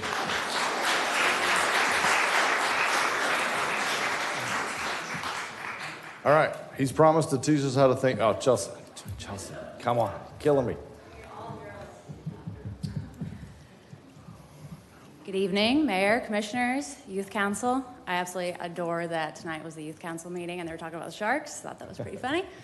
I live at 1327 Wayne Avenue. I also painted the mural on 202 Julia, which used to be the Florida Local. I thought for sure I had given up my commission days long ago, but I'm back here tonight. This is a topic I am extremely passionate about. Last week on Wednesday, myself, my husband/attorney, Steve Hardock, Shy Morris, the Englands, as well as Liz Jones, we all got together and had lunch to review the first drafted ordinance that was presented a couple weeks ago and pulled off. We sat down and we were ready to have a conversation to say what works for us and what could also work for the city. My husband broke it down for us right-brained people and discussed what the legal components were that were challengeable. He's also forwarded that on to the city attorney as well, and also encouraged that this be pulled from the agenda 4 days ago. So since then, obviously, there's been a lot of community involvement, but we just wanted to let you know that we're open and willing to have the conversation with staff to draft an ordinance that works for the muralists, the people who are making money off of this, their livelihood, as well as with the city, because I do agree that there needs to be some sort of restrictions or process for future purposes. I know the Trump brick was a big part of the proponent for this ordinance to be drafted, but we want to have the conversation, and we do want something that works for all of us in the entire community. So thank you for your time. I look forward to hearing what you all have to say. All right. Thank you, Chelsea. Y'all had roughly this amount of participation in a standard youth council meeting, I imagine. The sarcasm, it was a joke. All right. So if I may suggest, we've heard from a lot of folks. I know there's others you have thoughts to share, but I see no one else coming forward, so I'd like to say we end public participation, and I would suggest we pause. We owe it to these folks, I think, to share a little bit of our thoughts. It's here. We're not making a decision tonight. The item has been pulled. We're just going to share some commission comments, and then if you would do me a favor, when we finish, we have the consent agenda. It'll be super, super fast, and then we're going to call for a brief recess where the youth council can join their families to go to dinner. So if you have to hang tight for just that consent, and then we'll take a break and we can kind of clear out. If you want to stay, you're welcome, but you don't have to, but I'd love it if you just stick with us for that 5 minutes after that. So with that, sorry, I'm taking over, but just for 1 second, I'm going to turn it back over to you. We'll open it up for commission comments on this item. I'm going to lead off just real quick because I feel like I led this whole I feel like I started some of this. So I'll mea culpa, own up to it, and give my thoughts on this, and then we're just going to come down the line, and then it'll be finished. I will say also, if any of the youth council will have a comment, we're going to come back to you and let you chime in as well. So be thinking if you want to. No pressure, you don't have to. But if you want to chime in on anything you've heard after we finish, feel free. So we can absolutely do nothing. We can walk away from here, never see this ordinance again, and it may absolutely be fine forever. And that'd be great. That'd be like the best case scenario. It makes my life easier. I could have probably been out of this meeting already. So that would have been fantastic. But a couple of years ago, maybe a year ago-ish, I don't know, somewhere in 2020, we had a Trump brick, roughly this size, on Flagler, caused a meltdown of epic proportions. I received death threats from my family. I received emails from all over the nation about that much. It had 4 words on it, and it said Trump 2020 and had a few other things on it, said a family name or something. So yes, to the commenter, art can absolutely bring joy. It can bring communities together. It can bring so many good things. But that art brought fear. That all brought fear for businesses, that their street would be invaded and become a national controversy and drive people away from our town. So art can be fantastic, but that particular artistic expression caused some issues. So I raised the question under that context, and back then I raised the question as a giant supporter of the arts, as someone that attended the ribbon cutting for the mural on the side of the hub, as someone who attended the mural cutting and whose name is on the side of the Julia Street thing painted by Chelsea, as someone who approached the youth council 2 years ago and said, I'd love it if you all make art in public places a priority of yours. That same guy came to staff and said, hey, do we have any, we've got all these murals popping up. Should we have any parameters around that? Because I wouldn't want to see that same controversy magnified on a much bigger scale for our town. That's the concern. I don't want to see that controversy magnified. So, turns out, staff did some research. Many other communities, art-friendly communities, have rules in place. We didn't. We basically had nothing. We were kind of flying a little bit blind. So, it was discussed in public meetings. I'm going to come back to some comments made about that. It was agreed on by the majority commission just to see. Let's put some solutions on the table in line with what other cities have done. That's kind of across the radar, and trying to balance First Amendment, artistic expression, and all the other interests that you've heard tonight. And you didn't hear universal agreement, by the way, of everyone that even spoke. There were some nuances in that if you caught it. So, to Mr. England's point, can we improve this process? And Mayor, I heard you loud and clear. Can we improve that? We are trying, and I've challenged staff on that many times. We do have to be careful. If we reach out to certain people and say, well, hey, we want your input before this comes out to the public, well, how do we choose those people? And then what about the other person that says, well, hey, why didn't you call me? Why am I not on your list? So the way we have chosen to do it is, as every other city does, we distribute, our agendas are all public, we publish them online, we publish them, Phil does a whole post, Tweet City, Facebook City, everything he can. We push this information out as much as we can. I cannot necessarily put it on our staff's shoulders to reach out and call every business owner that could possibly be impacted. That's not realistic. Is there some other happy medium? I'm happy to chat. I'd love to do it. It's something I've challenged our staff on. I'm not saying we can't do better. I'm saying I don't have a great solution for that.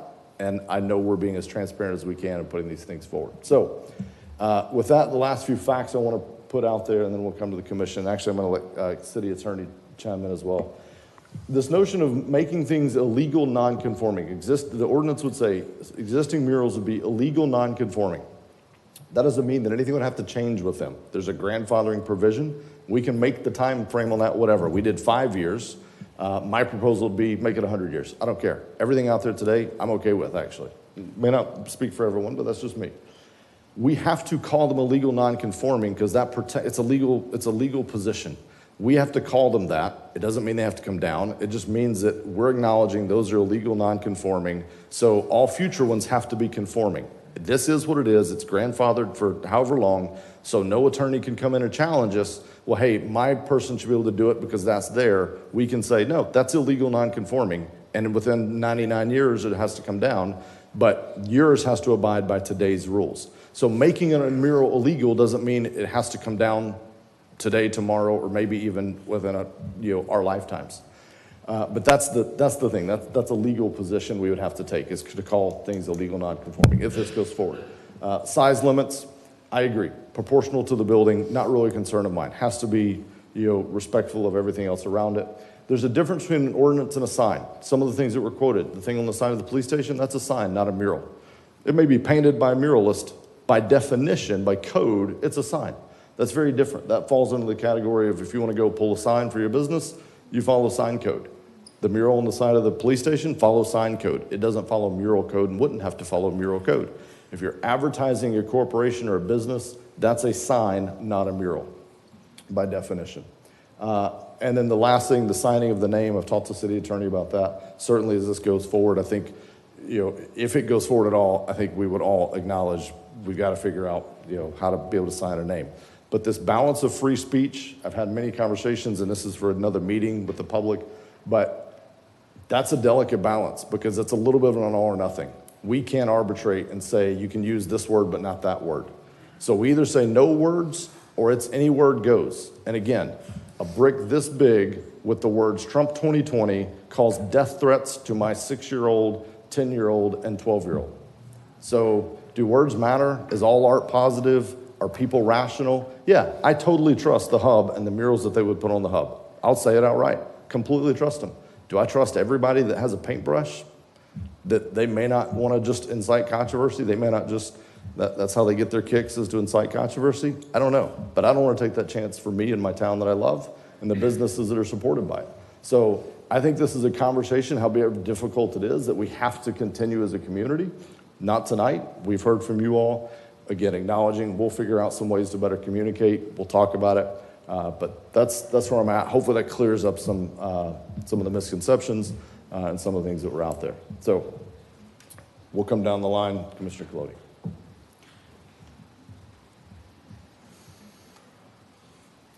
I heard you all.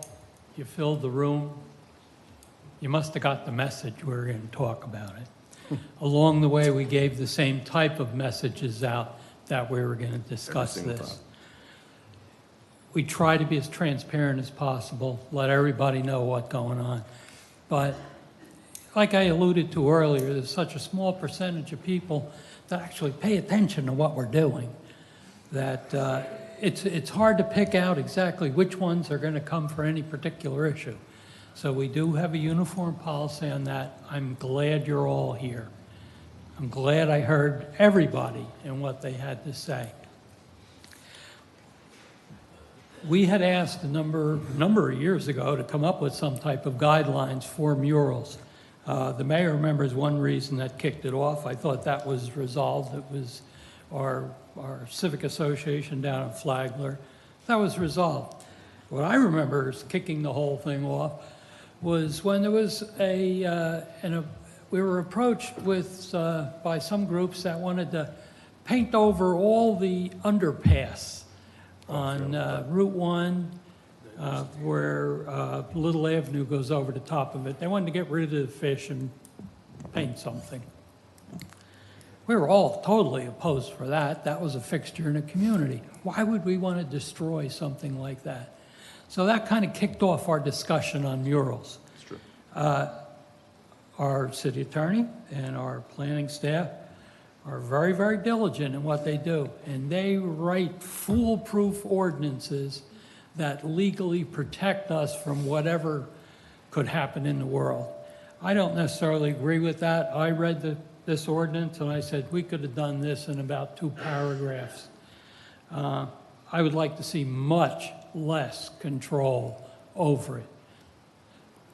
The issue of signing and artistic work, I happen to I'm required to have professional licenses.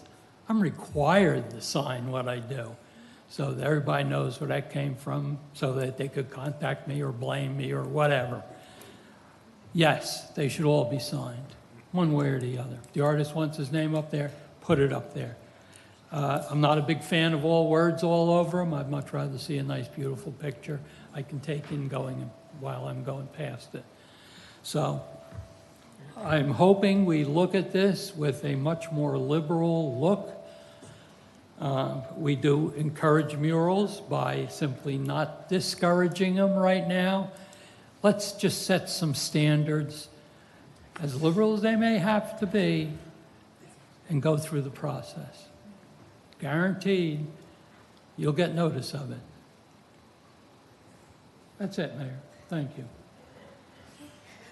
Commissioner Sachs, do you have anything to say? Yes, thank you. I certainly do. As a former artist, both commercial and fine arts, I studied a bit. I also understand that if you don't sign a piece of art, its value is lowered. So for us to say, don't sign the piece of art is kind of foolish. That's one thing an artist wouldn't want to do. Unless you want to remain anonymous, which is perfectly fine. You have that right. But an unsigned piece is just an unsigned piece and does not have that value. That's my viewpoint as far as signing. I think the person's comment about DeLand taking 2 years to come up with legislation an ordinance per se regarding murals and or graffiti, that keeps us on track. We're not that far along. And I understand from watching social media and the public's comments, they were very displeased about what has been taking place. Initially, when people came forward and wanted to do a mural on the city gymnasium, I received many very heated emails that they did not want to see what they supposed was graffiti. You could call them murals. Essentially, graffiti mostly pertains to stuff that's written illegally on private property or public property. Murals are more the consent of the property owner and the artist. But nonetheless, it's art that we all will have to look at. I had read initially, and most important to me was the First Amendment, our right to free speech. But at the same time, I wanted to consider the sense and sensibilities of the people that have to look at it. And at the time it was brought up, we did see a very heated and divided society, community. People on one side of the murals that said Black Lives Matter and others that said things on the other side of the aisle. There's no need to discuss what they were, but they were deleterious and unfavorable to someone. So it tells you basically some people like art, they like some styles, some people don't. So your commission has to be careful as to what they decide to put up there. After reading the American Bar Association's treatise on the First Amendment rights and fine art and murals and graffiti, we should take that time and be careful and be cautious as to what we allow. Certainly a signature of the artist should be allowed. Some text can be part of the artwork. I've seen many pieces where text is only the artwork. But the problem with that is we should be careful as to what we write as not to incite anger, to incite fighting, to incite bad things like pornography, to do things cleanly, properly, with the taste that our city would like to have. And so with that caution in mind, I would like us to bring this back for consideration. No one, I don't believe, I'm speaking for myself, but I don't believe anyone up here said we do not want murals in the city. We just need to take the cautions that make them acceptable for everyone, that no one is excluded, that people are not angered when they go by. I mean, there's a difference between Michelangelo's Pietà and Picasso's Guernica. Picasso's Guernica shows war and death and evil, and the Pietà is a beautiful image of Christ. So it invokes different feelings in different people. And so with that in mind, I would like us to have a review board, and it would be great if they were artists, because they have both the objectivity and subjectivity of what we should look at or could look at. And that's all.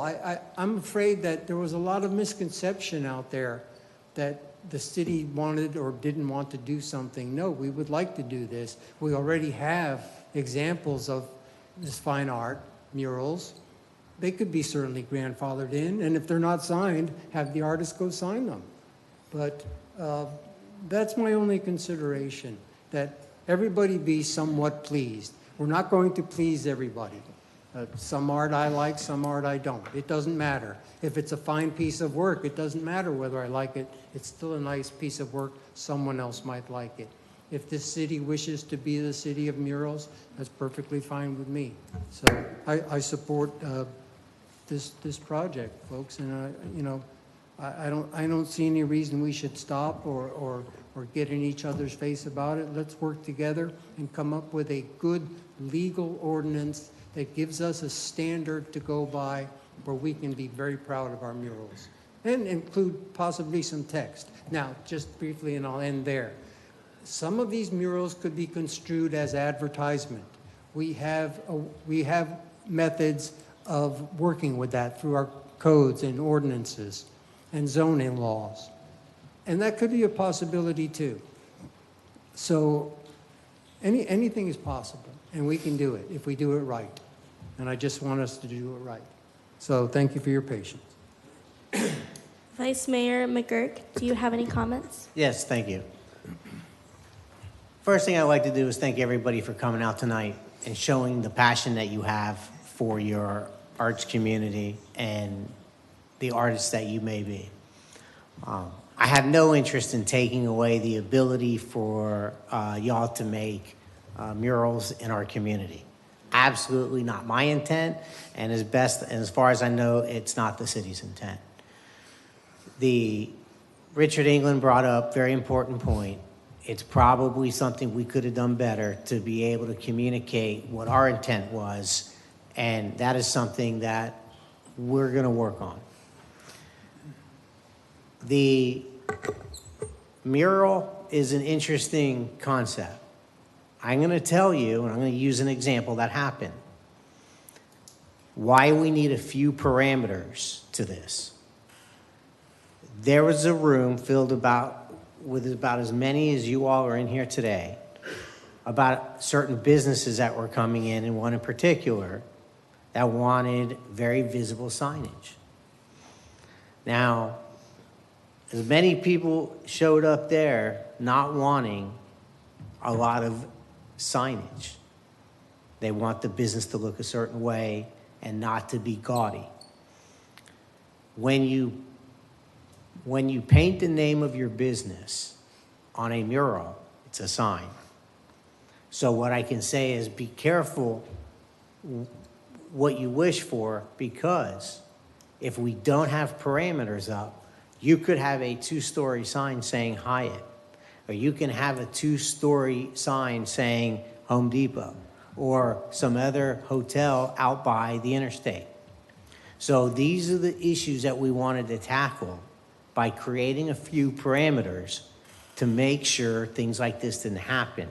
Because I can assure you, many of you in this room tonight would not want to see that. And there's many other people in the community that we know will not want to see that.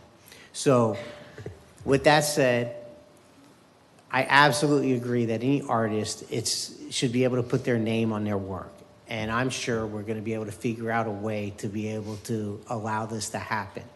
And I think in conclusion, the last thing that I want to stress is I want to make sure that this process that we end up creating is not going to be very bureaucratic. It's not going to be cumbersome, and it's not going to be overly complicated and difficult for you to be able to apply for and be granted the process, taken through the process to be able to get this mural painted.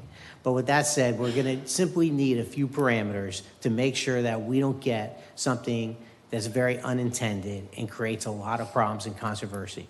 So that's all I have to say tonight. I want to keep the murals. I want the ability to be able to paint more, but we're just going to have to create a few parameters, and I promise I will do my best at making sure that that process that we create is not overly bureaucratic and cumbersome. Thank you. Commissioner Hartman, do you have any comments? I do. I want to thank everybody else for showing up. There's 2 points that I want to make. I attended the planning and zoning meeting when this first happened. There was nobody there to discuss this. It had the same advertisement as this meeting did. No one was there. It was never brought up, not discussed. The other thing is, what you have to keep in mind is where Chelsea and her friends got together at lunch as soon as the agenda came out, what was our option? We can't discuss this until we're in a public meeting. So there's no way I could talk to the mayor and say, hey, what's your thoughts on this? Jason, what's your thoughts on this? It has to be in a public meeting because we're governed by sunshine. So our only outcourse is to go to staff, say, hey, I have some issues, I have some concerns, how can we work through this? Emails started coming in, I see their point. I don't disagree with anybody that's here. I don't disagree with anybody that's on the dais or anything that's been said. But you have to keep in mind that sometimes we're restricted by our rights, our freedom of speech. We don't necessarily have that. we can only discuss these items when we're in a public agenda and it's been properly announced. So there are some restrictions on us, and that sometimes, you know, you have to take a step back and say, give them a chance to talk about it in public, because this is the first that we've ever discussed this agenda item together as a group. So just keep that in mind before we all get out of sorts. Before we move to consent agenda, if you're okay, Madam Chair, any members of the Youth Council, you've heard all of this, and anyone have anything to share briefly?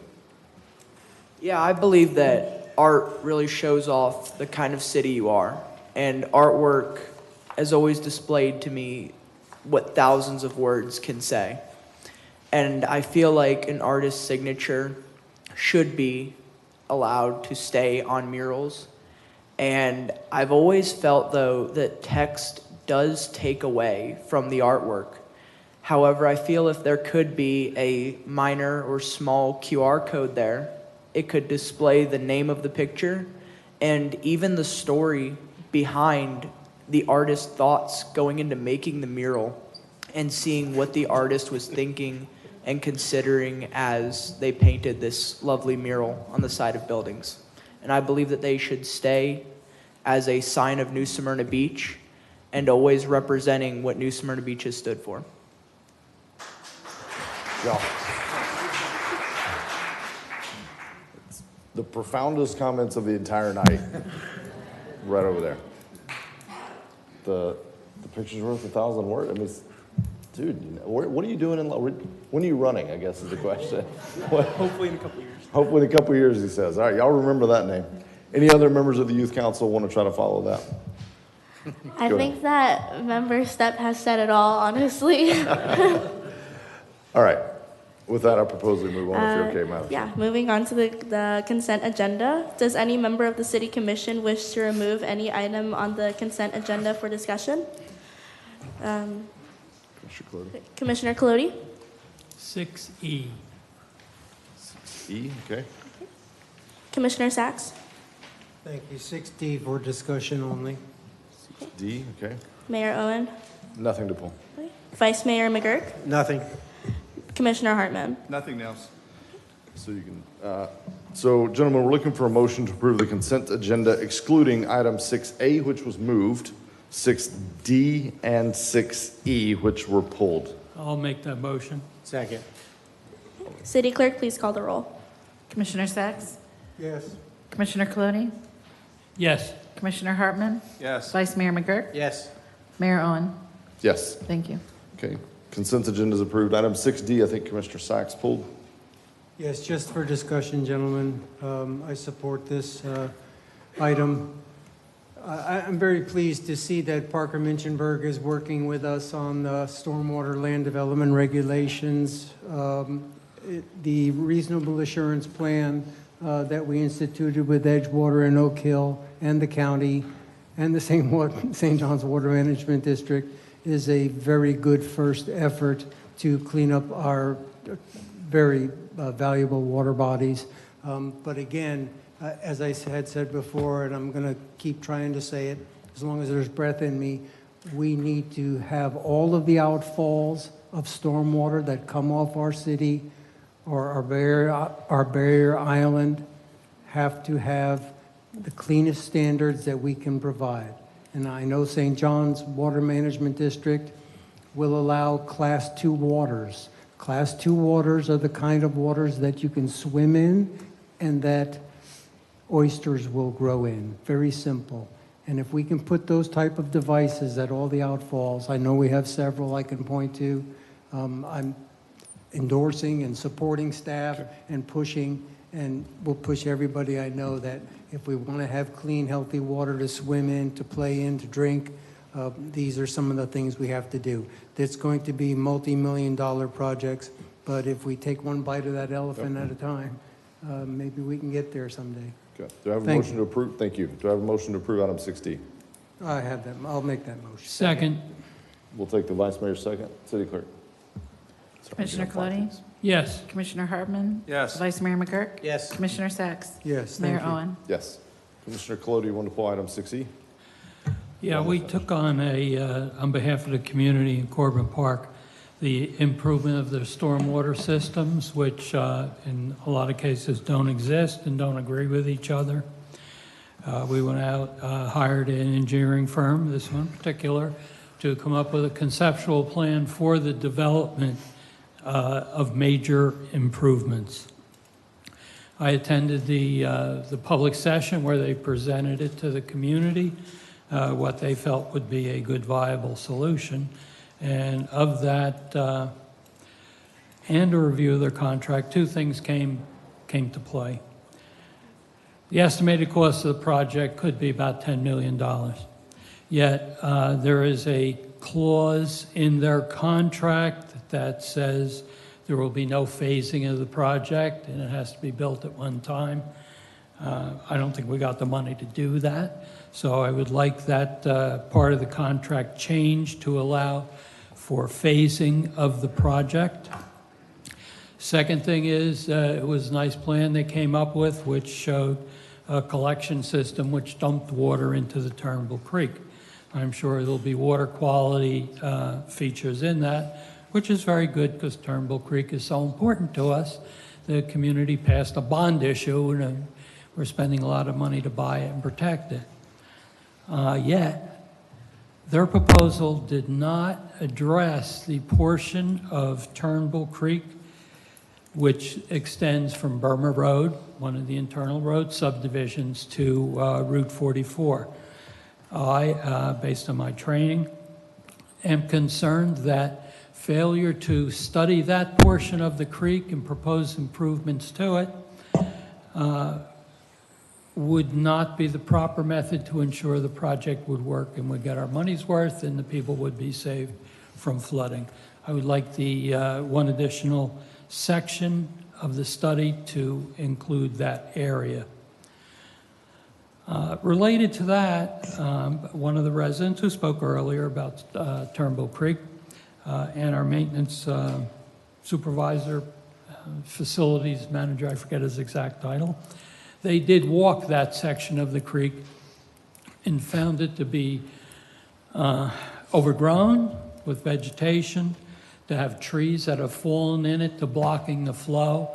So I think, although it's not directly part of this contract, that when they design improvements and maintenance along that they include a trail that would connect it for future maintenance and for inclusion in the overall plan for the Turnbull Creek improvements.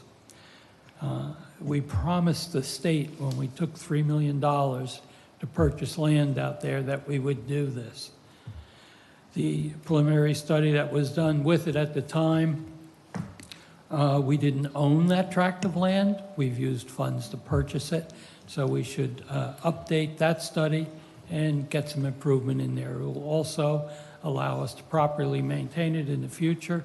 We have another of our frequent or occasional hurricanes. We will be able to clear that creek out and improve the drainage quickly. So I'm asking that the contract be amended to allow for phasing of the contract and that an additional segment of improvements be included in their design prior to I can accept and approve this contract, which we do really need. Some of the changes that I brought on will involve additional funds be put in the contract, so I don't know if we can be in a position to approve it tonight. Do you just want to bring this back to us?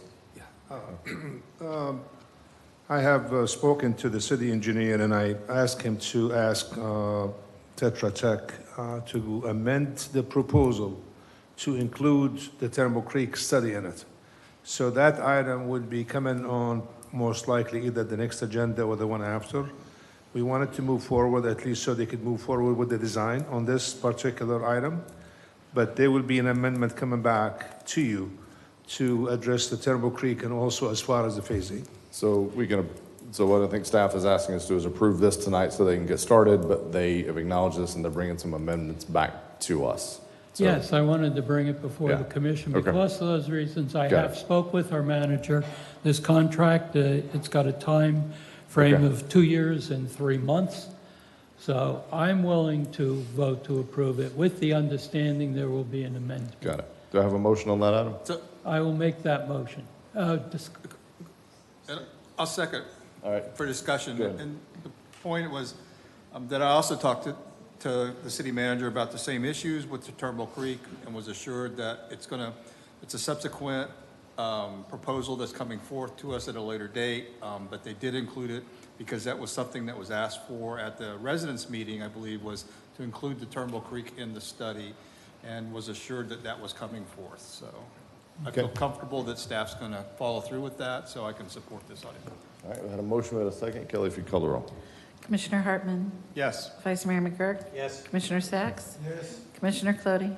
Yes. Mayor Owen. Yes. Thank you. All of the consent agenda items have been approved. All right, so at that, we're going to take a brief recess, but join me.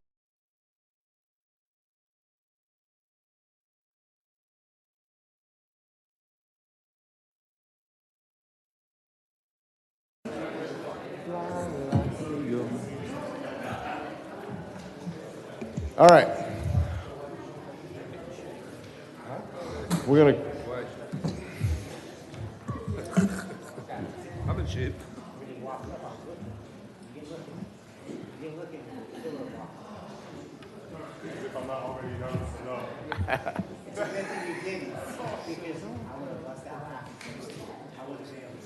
Yeah, right?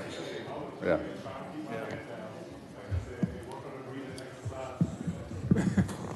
All right. Kelly, you ready to get started? We kind of need you for this part, so I'm waiting on you. We have Commissioner Clody coming. Commissioner Hartman is here. Staff is back. All right, we're going to call the meeting back to order, if you will. City. We're waiting. What's that? I'm waiting on a few people. Okay. She's reluctantly coming. Yeah. Oh, you got the whole, you're bringing them all up. Okay. Good evening. Good evening. Mayor, Vice Mayor, and Commissioners. The City Clerk's Office is proud to present an advisory board's proposal to you that has been collaborated on by city staff, board chairs, managing directors, and most importantly, the citizens. Briefly defined, these meeting bodies are crafted to give advice and insight to the City Commission. They are temporary and usually established as a result of a concern of strategic plan to gain knowledge and expertise of citizens appointed to the board. In this particular case, the clerk's office was tasked with reviewing all advisory boards. The term lengths, limits, and residency criteria were streamlined, and an ordinance addressing absences was just recently adopted. There were a few remaining boards that were identified as meeting the criteria for sunset consideration. Those boards are the Economic Development Advisory Board, Golf Advisory Board, Leisure Activities Advisory Board, and the Neighborhood Council. The assessment on our phased project, Phase 1, had indicated that our city had those 4 meeting bodies that had outlived their purpose. The problem was that the founding goals and objectives were completed long ago. As the years passed by, these boards were tasked with reviewing projects that were irrelevant to their core purpose. The result has been a snowball effect, disappointed members, increased absences, and no quorums. To determine proper action, we dove in and researched the history of each board. Just briefly, EDAB was created in 2010 as part of a 100-day economic development plan.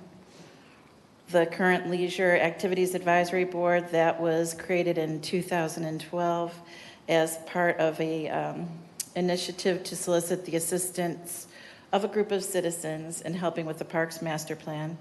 The current Golf Advisory Board, we have found out, was established in 1977. It was established when a citizen had passed away that same year that had been working as Marvin Harvey, and they have a lot of scholarships that are named after him. So during the time of his illness, they created this board to carry through his initiatives at the golf course. And some people have been serving on it ever since. Yes. And the current Neighborhood Council was established in 2013 with the intent initiated from the Planning and Zoning Department to strengthen neighborhood participation with the growth in the city. We had that tonight. Our goal is to solve the problem with an effective solution by providing you with as much knowledge, information, and history regarding these meeting bodies so that you would feel at ease during the decision-making process, knowing that the desired outcome we are striving for would positively impact others, foster new opportunities, and be beneficial to all involved. Phase 2 of the project are really the only ones that I'm speaking of tonight, phase 1 and 2. It's to propose action to serve in the best interest of the community by creating the new meeting bodies that would serve in those best interests. First one is to establish a new economic development task force that would write and advise staff and commission on specific defined economic development initiatives or challenges. I just read your slide, I'm sorry about that. The second would be to establish the Community Engagement Enhancement Committee with a plan to strengthen neighborhood identity and resiliency, review the value of community events to ensure resilient outcomes for the community, as well as the relevancy, entertainment, and cultural values of community programs, and to recommend mentoring and volunteering opportunities. Per City Commission, past discussion, a new committee of experts to provide feedback and ideas of capital projects such as streetscape, parks, and facilities is recommended.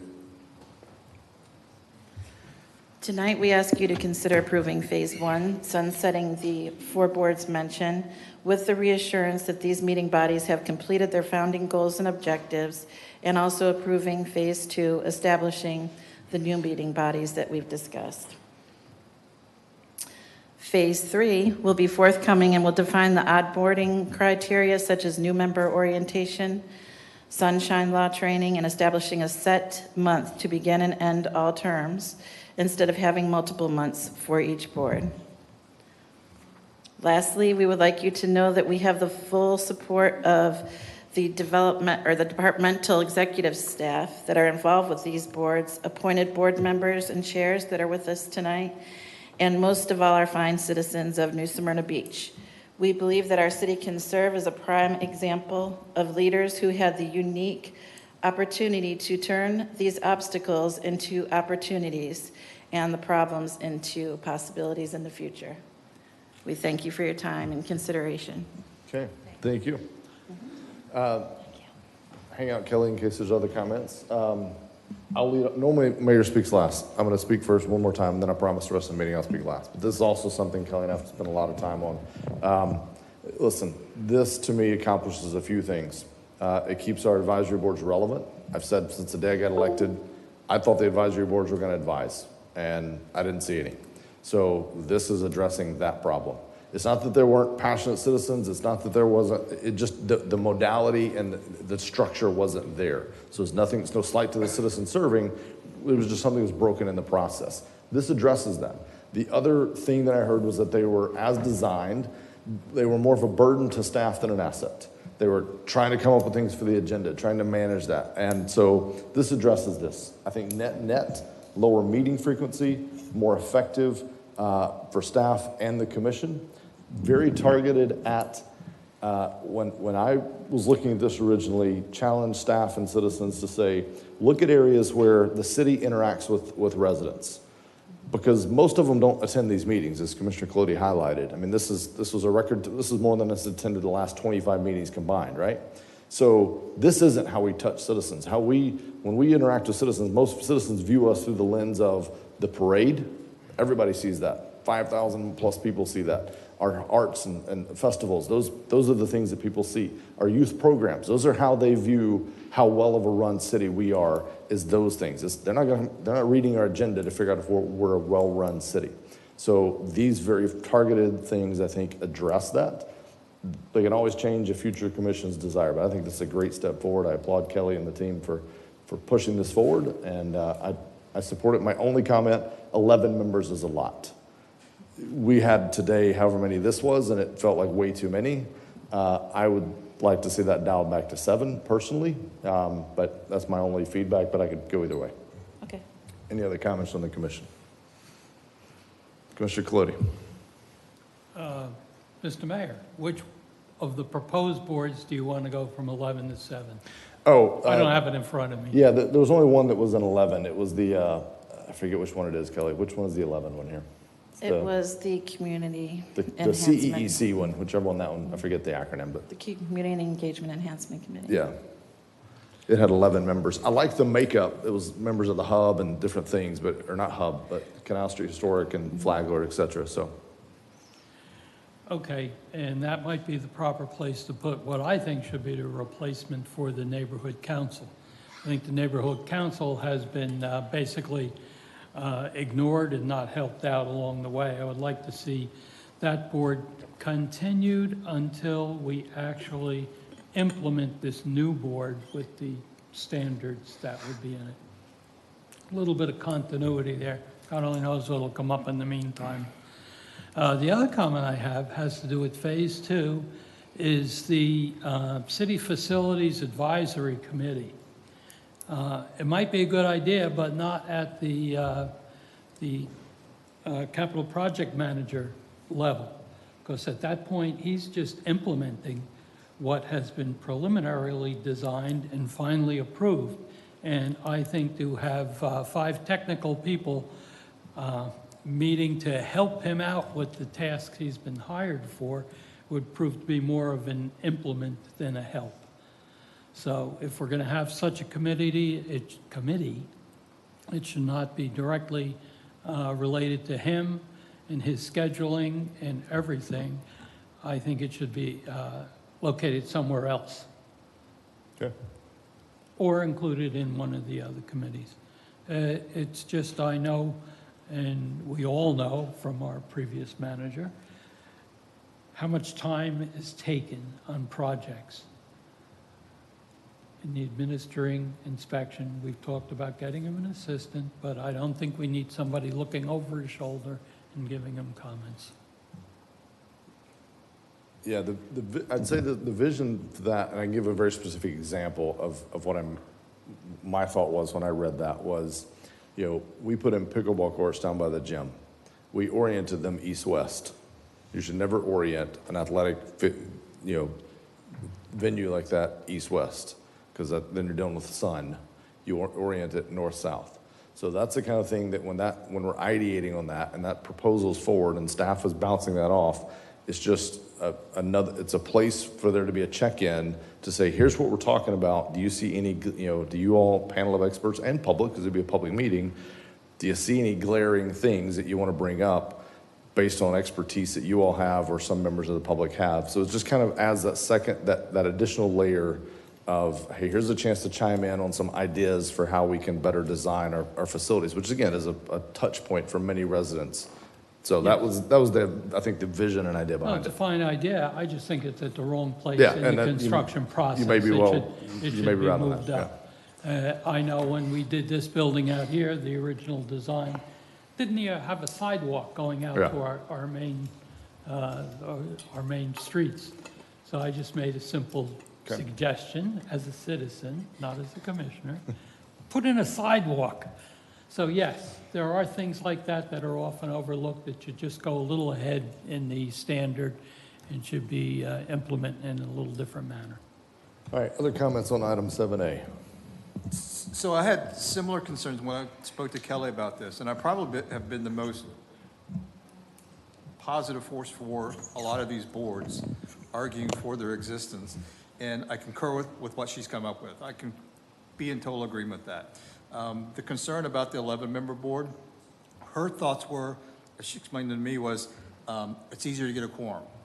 A lot of these boards aren't meeting because there's a lack of quorum. The more she has, there's more opportunity for that board to actually have meet and continue along.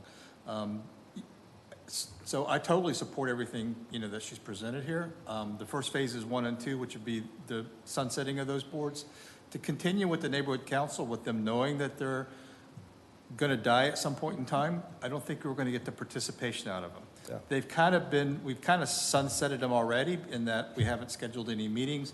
So to continue those boards, I don't think is necessary at this point. And we obviously saw that the community is involved and will engage. And so maybe with her recommendations, however she tweaks these new boards, I think we'll have to leave it up to her and the citizens that are helping with her to solve those kind of issues. You know, they can take our comments and come back to us with the actual design of those boards. So I support this and would make that motion if so necessary. All right. Do I have a motion on item 7A? A comment, please. Oh, sorry, go ahead. I just want to thank you, Kelly, so much for your engagement and that of your staff. You can see the joy and the fervent way in which you engage, especially with the Youth Council, to help them along, to bring them up, and to have to be an aid for our residents to engage and be a part of government, our representative democracy, or republic, as you might call it. I just really appreciate that, because if it weren't for you, we still would have languishing boards, and you've kind of rearranged that a bit to help that along. So thank you for your continued efforts. You're welcome. Thank you. Well said. All right, do I have a motion on item 7A? Make a motion that we accept the city clerk's presentation as presented and that we move forward with phase 1, 2. Second the motion. I have a motion, I have a second. Assistant City Clerk stepping in, sliding in under the wire for the month. Call the roll. You weren't going to participate. Commissioner Colodi, No. Commissioner Hartman, Yes. Vice Mayor McGurk, Yes. Commissioner Sacks, Yes. Mayor Owen. Yes. Thank you. All right, item passed. Kelly, thank you so much. Good work. Thank you to the citizens engaged and involved. And, we didn't dwell on it, but the changes we're making to the training and how that proposed change, I think is going to be dynamic, much more streamlined for staff and better for citizens. So thank you. Thank you. All right, item 7B, ARPA funds. Kelly. All right, Mayor. So on April the 20th, during the commission workshop, I have presented a list of items that possibly could be funded under the ARPA funds. And from the commission discussions during that workshop, the commission have directed the city manager to come up with a ranking and also to come up with a dollar amount for each item. I have presented a list of items with the dollar amount to each one of you and asking to rank these items and also to look at the amounts. I have received the majority of them. I'm still missing some, and I think tomorrow probably would receive the rest of it. Most of you did not change the dollar amount, except Commissioner Colodi. He has changed some of these amounts, and he has also crossed some of these items completely. I would suggest this, since I don't have that I would compile all of them and come back at the next meeting with the ranking in each one based on the five of you. Yep. And also to probably discuss some of these items that Commissioner Colodi has changed the dollar amount on and crossed and added another item to it. So that would be my suggestion at this time, unless if you have any other comments or suggestions to me before I bring it back at the next meeting. I'm okay with that. I mean, I think I want to see them all. That also gives us a chance. We said we wanted to do it transparently, so that it gives us a chance to include all of those things in the agenda package, so it's very transparent to the public what we each said. Want to be very careful when we do stuff like that, in that format, that we still get that information out. So I think that's the right approach. So I think we'll continue this the next time when we have all that in front of us. Okay.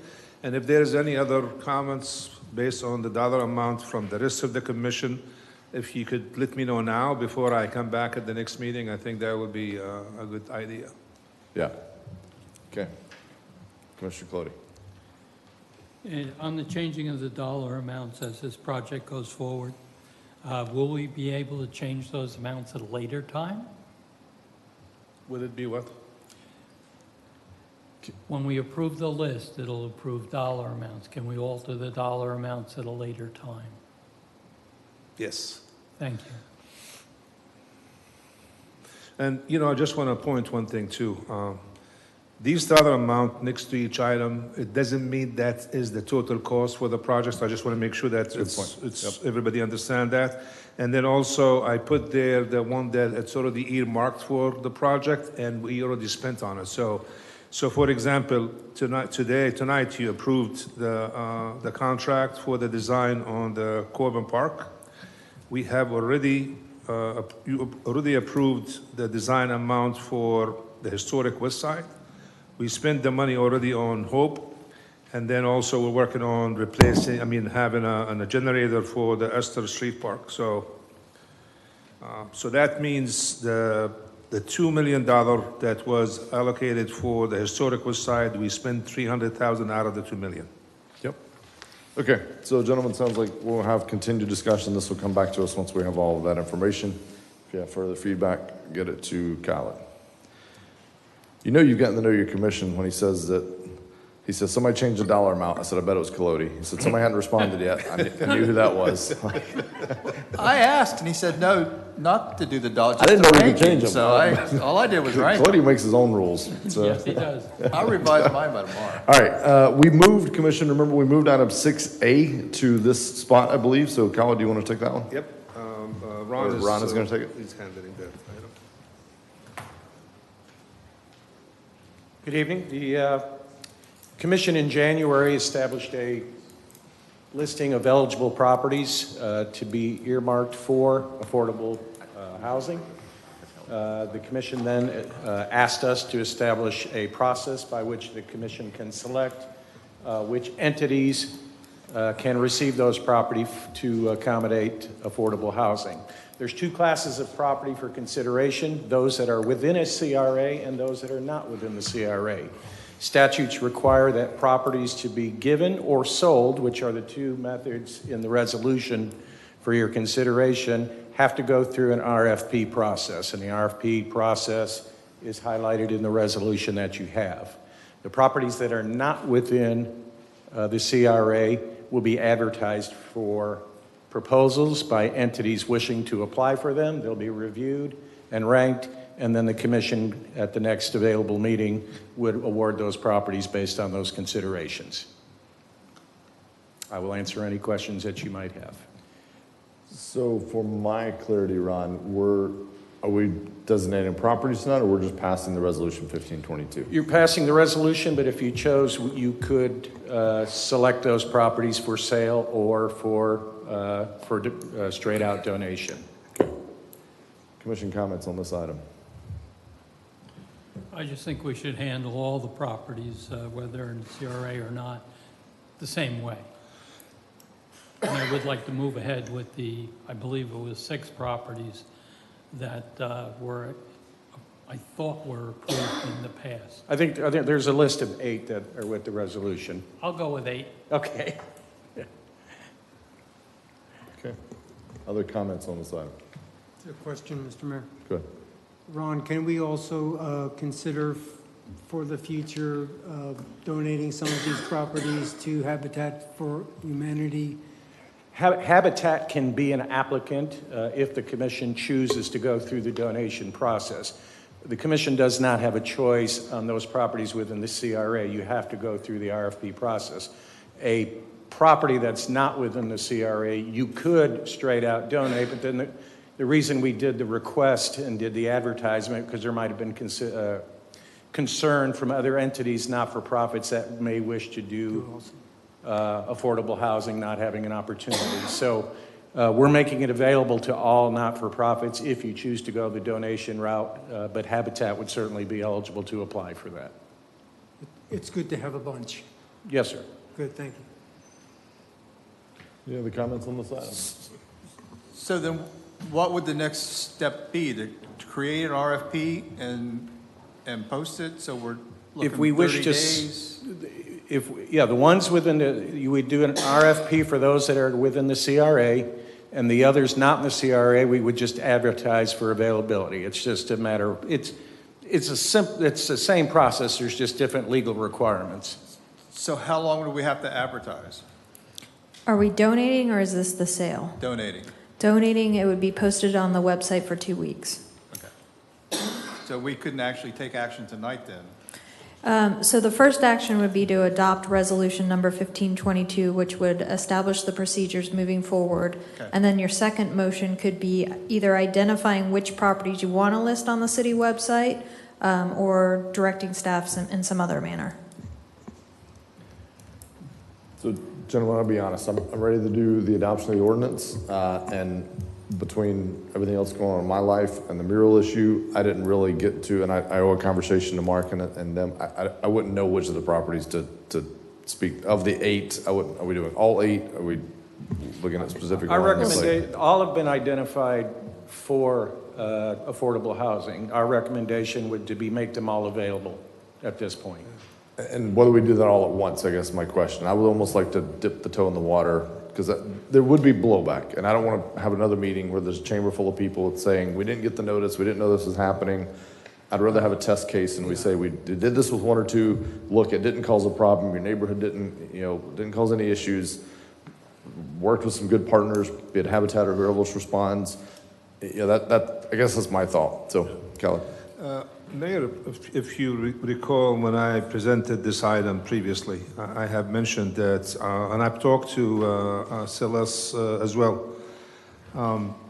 If we decide which properties we're doing, I have asked the Habitat to do a community meeting and reach out and even do a video of some of the properties that they have developed in the city. And make sure that the neighbors are aware of what's happening in their neighborhood. When we presented the list for you at the time, what I did is we have a long list of properties, and I have looked at each one of them to make sure that they're buildable, number one, so they're all eligible for that purpose. The question is how many you want to put out, number one, and number two, we got to do our due diligence on the other side. Yeah, I remember all of that. I thought we were then going to take this list of 8 and pick like 1 or 2 that we were going to start with to kind of prove the concept. So, and I'm just saying, I don't know of the 8 which 2 to pick tonight. I'm just not ready for that. If others are, fine. I'm just not. Well, I mean, we could do, if you don't mind, we could pick a 2 for you and do that if you want to. So if you give us that, we could select the 2 properties and then just have them do the due diligence on it. Okay. So first up, we need to pass Resolution 1522. So can I get a motion to adopt Resolution 1522? So moved. Second. City Clerk, call the roll on that. Commissioner Sacks? Yes. Commissioner Colodi? Yes. Commissioner Hartman? Yes. Vice Mayor McGurk? Yes. Mayor Owen? Yes. Thank you. All right. Now, I think maybe we ask staff to just bring us back 2 proposed properties to progress forward or 2 or 3, whatever the number is in the process. And we'll make sure that they're not in the CRA. This way it would save some time for the process, and also I'll work with them on the public outreach. Randy. Commissioner Hartman, he's pointing to you. So can we word it in such a fashion that we're going to donate property up to 8 or 2? So kind of mixing what I'm hearing, it would be a motion to approve staff selecting 2 properties located in the non-CRA area to advertise on the city's website for donation, beginning on whatever date they approve. Once they get that back, we can bring forward contracts, depending on how many people respond, et cetera. My concern is that obviously Habitat's been a partner for many cities here in Southeast Volusia. And if we restrict it to CRA or non-CRA, maybe they don't feel that there's properties within those restrictions that would be the best benefit for them. So, if we advertise that any or all one or all may be subject to donation, can we at least start the process and get it going? I'm not saying this is going to happen, but if we say, let staff pick 2, I don't want that out there. You know, we didn't collaborate with Habitat. We didn't collaborate with somebody else, you know. Staff is picking these two. Yes, it's based on what their recommendations are. We all know that, but that's not going to how the public's going to see it. So I want to make it as clean as possible, but I certainly am in support of at least two. But, you know, if you get somebody else that, you know, is looking for a piece of property also, then we're just tying hands. So when I say select two, I'm not saying select Habitat for two of them. It would be just identify two properties on the list to let staff post on the website and then see what response you get. It might be Habitat, it might be Mid-Central Florida Housing, could be, or any others that I don't know about. So they're not picking who would receive it. No, but You're just picking to they're list. picking lots, so they're restricting the area that they're going to force these people into, and they may have a different product. You know, Habitat builds a beautiful home, you know, with value, and if you're restricting them to a certain area, you know, I don't know that, you know, maybe that's the best for the occupant or the future homeowner. Is there a way to just to say up to or at least one of these 8 properties, or at least 2 of these 8, and advertise all 8? So I would recommend if you wanted, you put all of the ones that are in the non-CRA areas up, if you want to do it that way.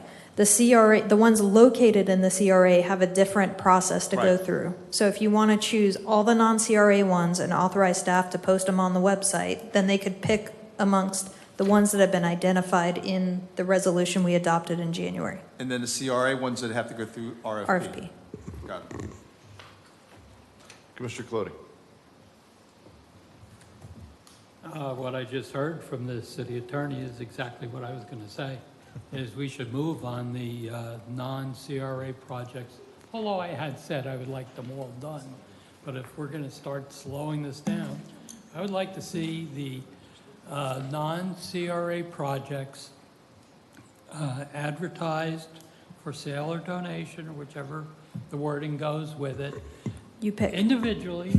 You have to pick whether it's sale or donation. Donation. That would be my recommendation. All right. That we simply donate them to put them back on the tax rolls and provide the housing, and have people be allowed to bid on them or put in their offers individually for each property. And I would like our advertisement to include in it a condition, and we can discuss this, a time for them to start with the construction. Because I don't want to give away 4 properties or however many are in there and then be sitting here a year from now saying what's going on. Yeah. Now I we'll look understand at- that. I understand the time limit concern, but given the industry today, I don't know that you can do that. If they apply for a building permit, you know, but there's a lot of pieces and parts that have to go together. You know, they've got to find an applicant. They've got to look for somebody. And if you put, It can be a generous time period, but there just should be a time period. If it's a year, it's a year. If it's 2 years, we feel appropriate, fine. Okay. All right. Do I have a motion on item 6A? I'll make a motion for discussion. I I'll need make a some more. motion I need some more substance to the motion, because we got to, needs to clarify donation that and we number of properties, list I think. for, that we are willing to donate, doesn't have to say non-CRA properties, that will consider offers on those 4 properties with the understanding that they apply for a building permit within 1 year. Okay. Do I have a second to that? Very detailed motion. I do. I have a second. Any further discussion on that motion? Yes, sir. would that require us to donate all 8? Or can we just at some point say, Well, we're he did only not- going to do 2? I did say He said individually. He said non-CRA too, right? Yeah, so not all of the 8 are, Right, well, There's 4 that are non-CRAs. okay, Okay, Yes, thank you. we would at least be moving ahead with 4. right. Okay. I'm going to call for a vote here in a minute because we got to go. But my only comment to staff, my suggestion, the first the public hears about this, which should probably be someone, there's, 10 houses around each of these lots. Someone should knock on a door and explain it, be it one of the proposed partners, Habitat or otherwise, or a staff member, or even a commissioner from that zone. And if you can't find any of them, I'll go do it, because I'd rather do that before I have a room full of people saying they didn't know what was happening and they're mad about it then. So that's my only ask. I think it'll play us all well to do that. I will amend my motion to include that requirement. I appreciate that. I don't know for who, but The seconder accepted that. With that, do I have a city clerk, if you'd call the roll, please? Vice Mayor McGurk? Yes. Commissioner Sacks? Yes. Commissioner Cloney? yes. Commissioner Hartman? Yes. Mayor Owen? Yes. Thank you. Item approved. Thank you, Ron. All right, next item, 8A, Mr. Mayor, just Yes. before we leave that item, Sure.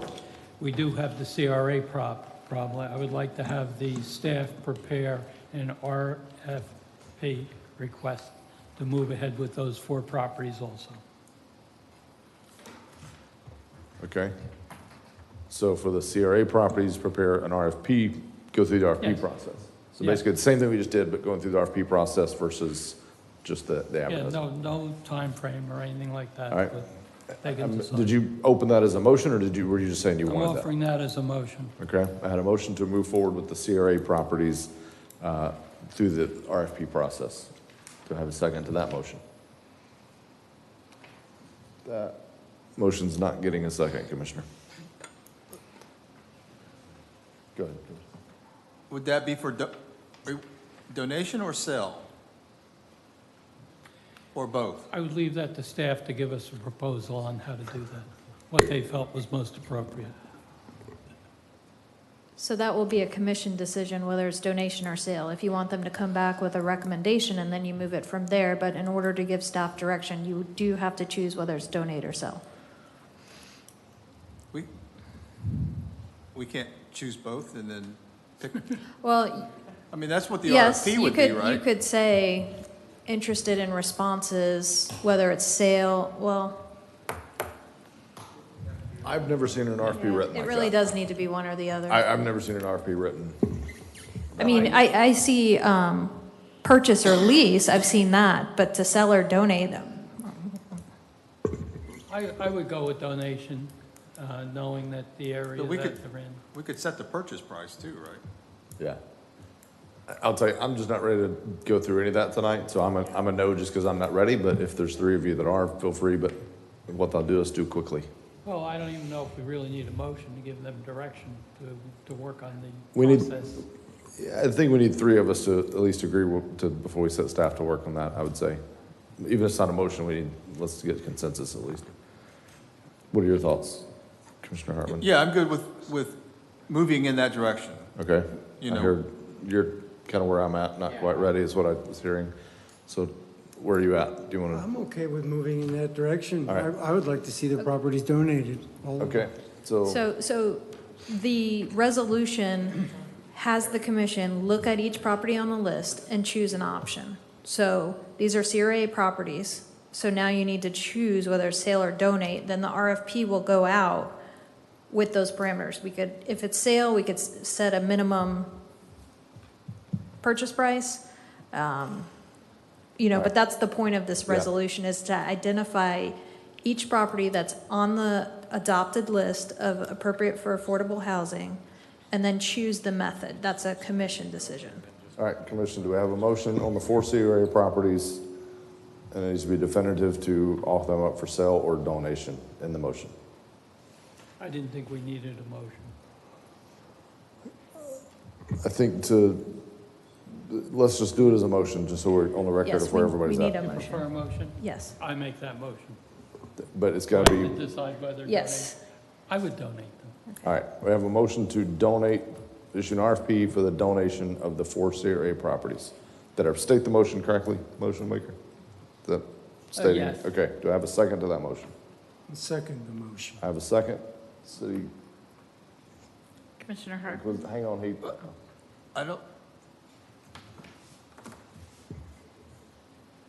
I need more time, I think. I need more discussion, yeah. City I'm not- Clerk, if you, It's getting muddy and I agree. I'd rather not commit, so. All right, City Clerk, if you call the roll. Commissioner Hartman? No. Vice Mayor McGurk? No. Commissioner Sacks? Yes. Commissioner Colodi? Yes. Mayor Owen? I'm a no for now. Not that I'm against it, I'm just not ready, I just need more Okay. time. All right, that item fails, I'm sure we'll talk about it more later. Item 8A, public hearing removal of a tree at proposed Tione Road storage. I believe we have a staff report from Mr. Baker. Yes. This case involves a property on the west side of Tionia Road, south of Turnbull Bay Road, and slightly west of the railroad tracks. The property was granted special exception approval by the City Commission on March 23rd of last year to operate a boat and RV storage facility. The subject property is listed as Tree 1 in the arborist report. Per the report, the likelihood of failure is probable, meaning failure may be expected under normal weather conditions, and the live crown ratio, the percentage of canopy that still exists, is down to 40%. So 60% of the canopy is gone. The report further notes that all the trees in this general area are dead and or senescing. Several of these trees are already dead with limbs that are falling. This is largely due from the hurricane Matthew and Irma. Basically, there's a tidal creek that runs to the west of the property. It flooded. The brackish salty water sat on the ground for several weeks, and basically it kills the trees. Given that the subject property is down to 40%, and our LDR does state, basically it says, healthy historic trees are to come to City Commission. Dead and dying trees are basically supposed to be staffs. We're down to 40. We're at a point where I would not be comfortable making the determination myself. So here we are with this case. I do recommend approval of taking them out with the condition that 2 trees, at least 12 feet tall and 4 inches in diameter, be planted elsewhere on the property to compensate for the loss of this dying tree. Okay, thank you for that staff report. This is a public hearing. We'll hear from any members of the public who wish to comment on this item. Members of the public for this? Seeing none, you represent the applicant tonight. We'll hear from you. Thank you, Mr. Mayor, members of the commission.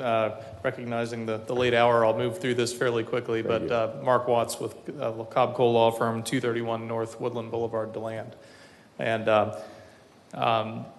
we appreciate the time and effort that staff has put into this. The materials that you have in your agenda packet this evening include the arborist report that report the health of this particular tree. I want to note one of the things that our client has done, Mr. Gogol has done, as we've worked through this site, is reduce the overall footprint in order to preserve some of the other trees that are on the site. In fact, the site has gone from about 60 storage spaces down to 45 in order to preserve additional trees that are in the area down closer to the creek.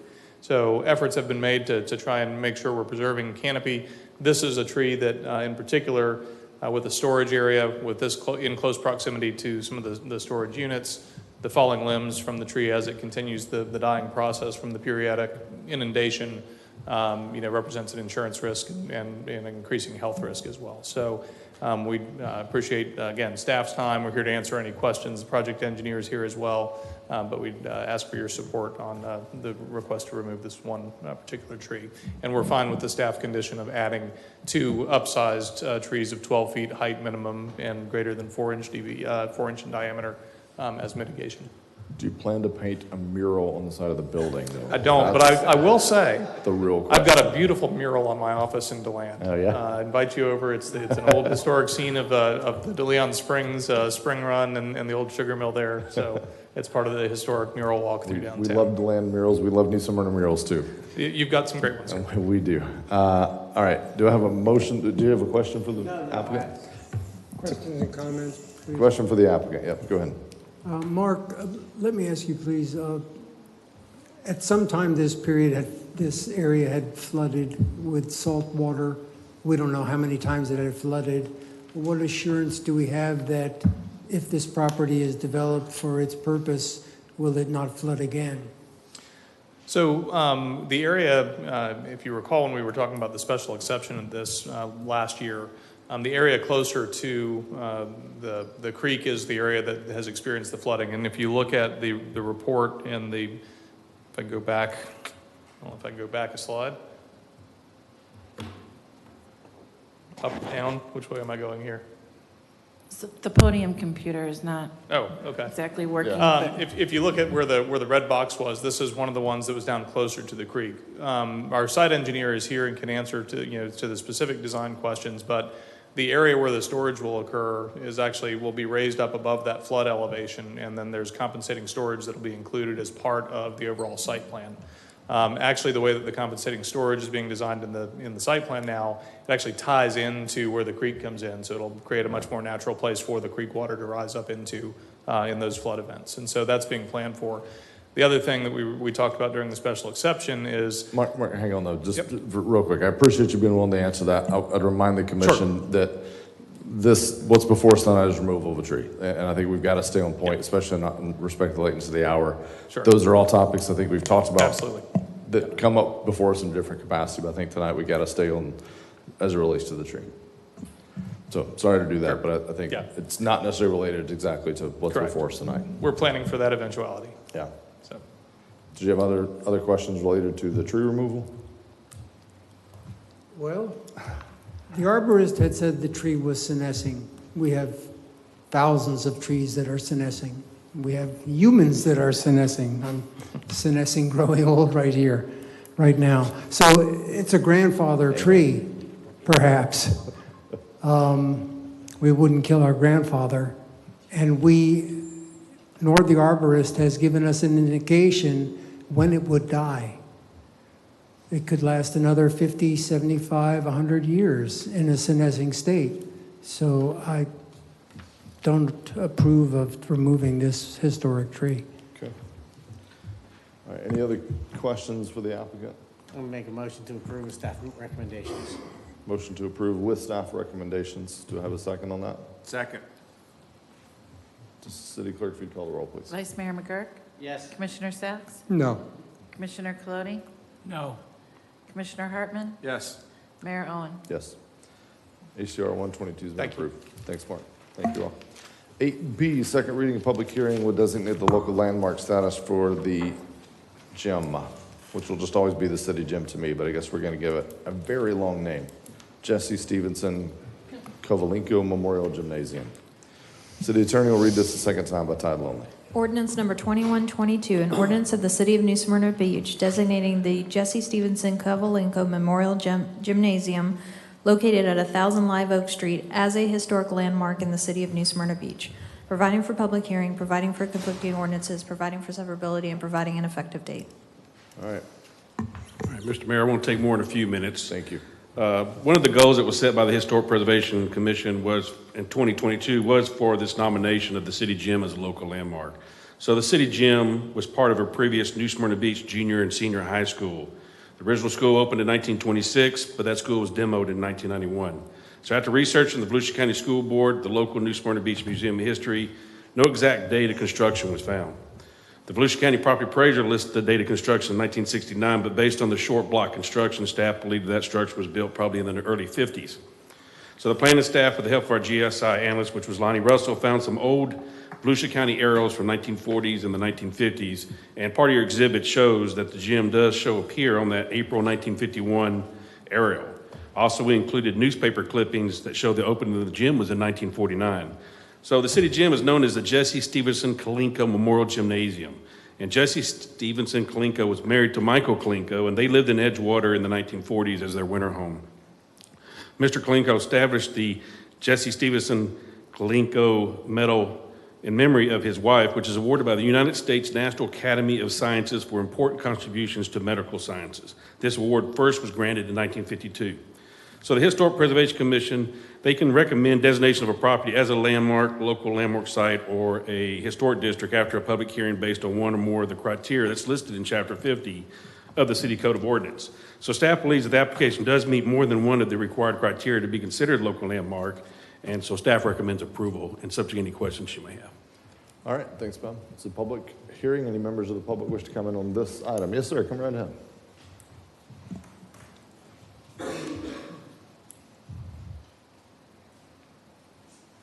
Commissioners, my name is James Bask. I live at 1106 Palmetto Street, about 3 doors down from the Kovalenko City Gym. I became curious about the name of the gym, so I spent some time over at your wonderful Historic Society looking through newspapers of the era. Did a little more information about the gym and about, I guess it's Dr. Michael Kovalenko, PhD, I believe. According to the newspaper clippings, the building was completed in September 1949. It was quite a big deal at the time. Fireproof construction, short block. The articles make a point about local labor used in the construction. Security Construction Company was general contractor.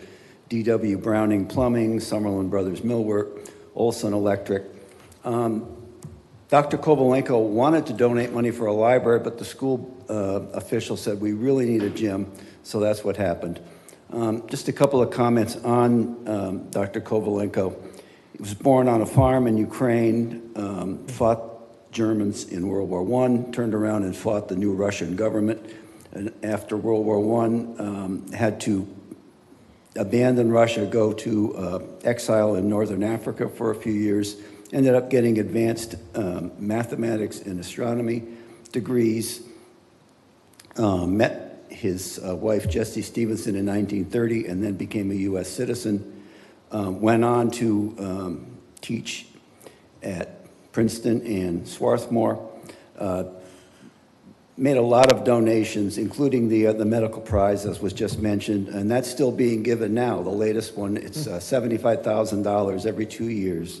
The latest one was awarded in 2022 to 2 people for work on the first 2 COVID vaccines. So very interesting person, and I do support the historic designation. Oh, well, thank you for sticking around to share that. We appreciate it. Yes. That was interesting. I didn't know any of that. All right. Any other members of the public here for this item? Seeing none, we'll close the public hearing. Do I have a motion to adopt ordinance 21-22? So moved. Second. All right. I'll take the Vice Mayor's motion and the second from Commissioner Hartman. City Clerk, if you'd call the roll, please. Commissioner Sacks? Yes. Commissioner Cloney? Yes. Commissioner Hartman? Yes. Vice Mayor McGurk? Yes. Mayor Owen? Yes. Thank you. All right. 21-22 has been adopted. Go ahead. If he's not on the Historic Preservation Board, we need to give him an application. Yeah, you need that's it. It's a solid point. Yeah, reach out to Kelly. We're serious. There's a board that was made for you. All right. So I know there's some signage over the door, but for future, we should do a plaque or something. I'm sure staff will do that, but we should do something. All right. With that, we have ordinance's first reading. 9A was I think you all may remember that one. We pulled that one. So, Carrie, if you'll take it from there. Okay. Ordinance number 2222, an ordinance annexing into the city of New Smyrna Beach 5.1 plus or minus acres of property located on the south side of 10th Street, east of Tatum Boulevard, addressed as 1070 10th Street, providing for redefining boundaries of the city, designating the property within Commission Zone 1, providing for public hearing, providing for required filings, providing for conflicting ordinances, providing for severability, and providing an effective date. Ordinance number 2322, an ordinance of the City of New Smyrna Beach amending the comprehensive plan, changing the future land use designation of 5.1 plus or minus acres of land located on the south side of 10th Street, east of Tatum Boulevard, addressed as 1070 10th Street, from Volusia County urban low intensity to city medium density residential, providing for amendment of the associated comprehensive plan maps to show the area incorporated into the city, providing for public hearing, providing for conflicting ordinances, and providing an effective date. Ordinance number 2422, an ordinance of the City of New Smyrna Beach rezoning 5.1 plus or minus acres of property located on the south side of 10th Street, east of Tatum Boulevard, addressed as 1070 10th Street, from Volusia County R3A urban single-family residential airport overlay to city R4A multifamily residential airport overlay zoning district, providing for conflicting ordinances, providing for severability, and providing an effective date. Do you want me to read the fourth? Are you going to do them all together? Bob? Okay. And then ordinance number 2522, an ordinance of the City of New Smyrna Beach amending the comprehensive plan, changing the future land use designation of 5.2 plus or minus acres of land on the south side of 10th Street, east of Tatum Boulevard, from city high-density residential and educational to city medium-density residential, providing for public hearing, providing for conflicting ordinances, and providing an effective date. Staff comments on these? So the applicant is here tonight to answer any questions that you may have. So what we have here is we have the first 3 ordinances. We have an annexation that's coming into the city. The applicant would like to change the future land use and the zoning, which is not compatible with the current zoning and future land use had in the county. But there's also a sister property that's next door that's in the city limits that they're looking to change the future land use on that. So with the part that's in the city, they want to reduce the future land use from high-density residential down to medium-density residential. So they'll change their density from 18 units per acre to 8 units per acre. But on the other hand, this 5 acres that's coming into the city currently has a low-density residential. So they want to go from basically would be 4 units per acre to 8. So we're going to increase 5 acres here, but then decrease the 5 acres next door. But overall, it's still going to be a decrease in density with the 2 together. Because when you go from 18 to 8, you're losing 10, but then you're going 4 to 8, you're gaining 4. So there's an overall net of a negative in total density between the 2 5-acre tracts once they're put together and developed together. And Mayor Owen, I'm sorry, I neglected to see we were now into first readings. So second readings and public hearings will be on May 24th, 2022. Sorry about that, Bob. Okay. All right, so we're not voting on this. I mean, this is first reading. Correct. So we're not voting Yeah. on this tonight. You were just giving a heads up. Just That's give you a what's heads up, or happening. if you had any questions now, we'd be glad to answer those. And like I said, the applicant is here if you need to ask a question to the applicant. Okay. Anybody have anything they want to talk on this at this time, knowing it's coming back to us at a second reading? All right. I think we're good. Thank you, Bob. I was wondering why Glenn Storch was hanging out so late. Thought maybe he lost his car or something. All right, 10A, Planning and Zoning, consider the appointment to serve a 3-year unexpired term. Kelly, you have a report on this one? Yes, I actually have new information on here. The day after the agenda was published, we had another resignation from the chair, Stephen Danskin. He was offered a promotion at his employment, and it's going to not allow him to attend these meetings. So tonight, we have 2 vacancies, one by Thomas Wheeler and one left by Stephen Danskin. So these would be to fill unexpired terms on the agenda. I have one date of October 31st, 2023. There would also be another one, October 31st, 2024, which is the current seat occupied by the chair. Okay, so which one was on the agenda tonight? That was the one that was through what term? 2023, that was 2023. Thomas Wheeler. Okay. Does the P and Z meet between now and our next meeting? No, they do not.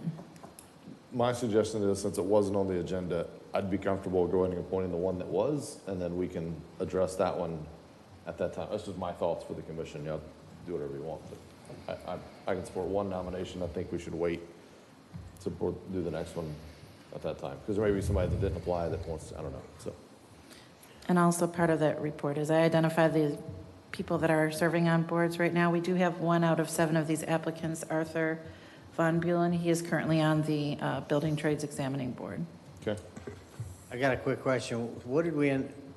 Stephen Yates is on the neighborhood council. Yes. What are we doing? How's that affecting tonight's vote? He wouldn't, he's never even met with them yet. We appointed him, but they haven't had any meetings since he's been appointed. Right, but my question is can we, what we voted on, can we effectively determine that he's available, not already taken up on a board? Yes, sir. Okay, thank you. All right, what's the commission's pleasure? I'm comfortable with doing 2 tonight. All right. I don't know if we're going to have any more applicants between now and the next meeting, so. Go for it. Let's do some nominations. I prefer 1. All right. Here's how we're gonna do it. Let's, somebody have one nomination for the October 31st, 2023 unexpired term. Stephen Yates. Stephen Yates, Commissioner Hartman. Larry Wheatcraft. Larry Wheatcraft, Commissioner Sacks, anybody to? Dale DiBernardo. All right. Commissioner Clody? None. None. All right, so we had Dale. You have ballots for us, I assume, Kelly? Yes. So we had Dale, Stephen Yates, and I'm sorry, Commissioner Hartman, I forgot yours. Larry Wheatcraft. Larry Wheatcraft. All right. So one of those three, gentlemen, this is for the 2023 term, October 31st, 2023.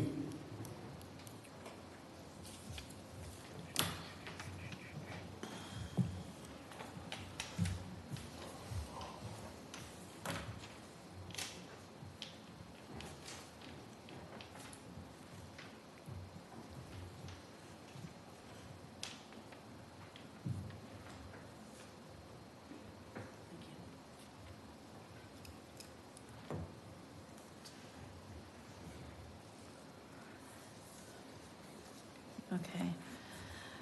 Vice Mayor McGurk, Commissioner Colodi, Mayor Owen cast their ballots for Stephen Yates, Okay. which is a majority. Commissioner Hartman casted his vote for Larry Wheatcraft, and Commissioner Sachs for Dale DiBernardo. Okay. So Stephen Yates is appointed to the term ending October 31st, 2023. Do I have any nominations for the other term that is expiring October 31st, 2024? That's Steve Danskin's term. I nominate Larry Wheatcraft. Any other nominations? Commissioner Colodi.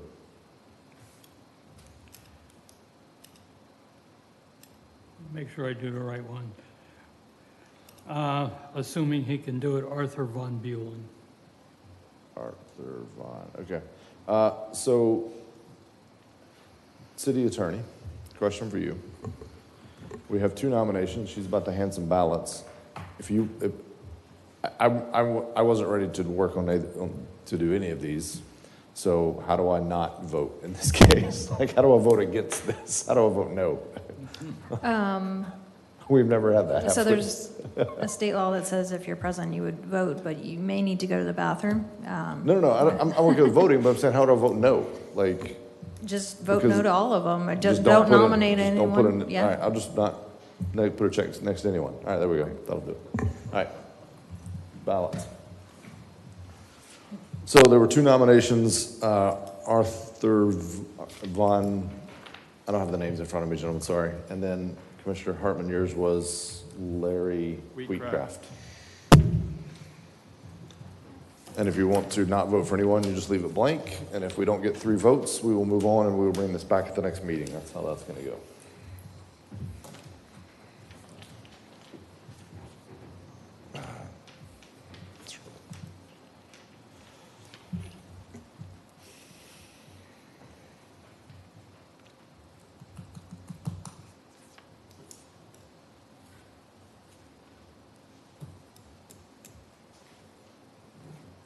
Okay, Mayor Owen, Vice Mayor McGurk, and Commissioner Hartman cast their votes for Larry Wheatcraft.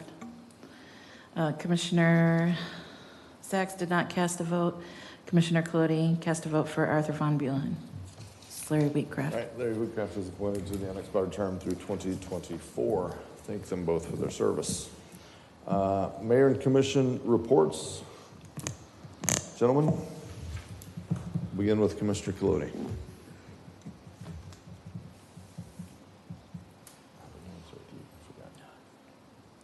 None. All right, Commissioner Sachs. No report tonight. Vice Mayor. Here's your chance, eh? None? None. Clean sweep. I haven't talked yet. Listen, my days are numbered now, so I got a lot. I got to get my. More time, I'll yield my time. No, I'm just kidding. All right, I have none as well. Thank you all. Yeah, I've got none. City manager report. You have the report in front of you, so for the sake of time, it's self-explanatory. I only have one item. It's not on the city report, but the intersection of Washington and Orange. One of the things we were talking about is making Orange one-way north from Washington all the way to Mary. We just had 2 accidents the last two weeks. One of the accidents actually is a city employee. So my suggestion is, and if the commission is okay, I'll bring back an agenda item at the next meeting, is to move forward now with it, because we're gonna eventually do it. So might as well just do it now. We had the public meetings, everybody's aware of it, we could send notices out. but I think we need to move forward with it. It's really becoming an issue with a lot of traffic on that area. Okay. Any objections to city manager's recommendation? I agree with the recommendation. It's been a problem. I read about it too often in the police report, so Okay. do it. Colin, I'm hearing no I'll bring an objections. agenda item officially in the next Okay. meeting. All right, thank you. Any questions for the city manager on his report? Anything he didn't cover? Yes. So there's a piece of property for sale in that corner. If anybody's noticed that. Yeah. Is there a consensus that we at least ask the purchase price or Which property? the finger licking? The old barbecue joint. Oh, yeah, I saw that. I mean, if it's going to be a part of the future widening project or can improve the intersection in some shape or fashion, do we want to at least get an idea?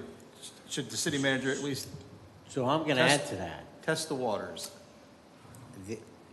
Not only, I wasn't aware that that was for sale, but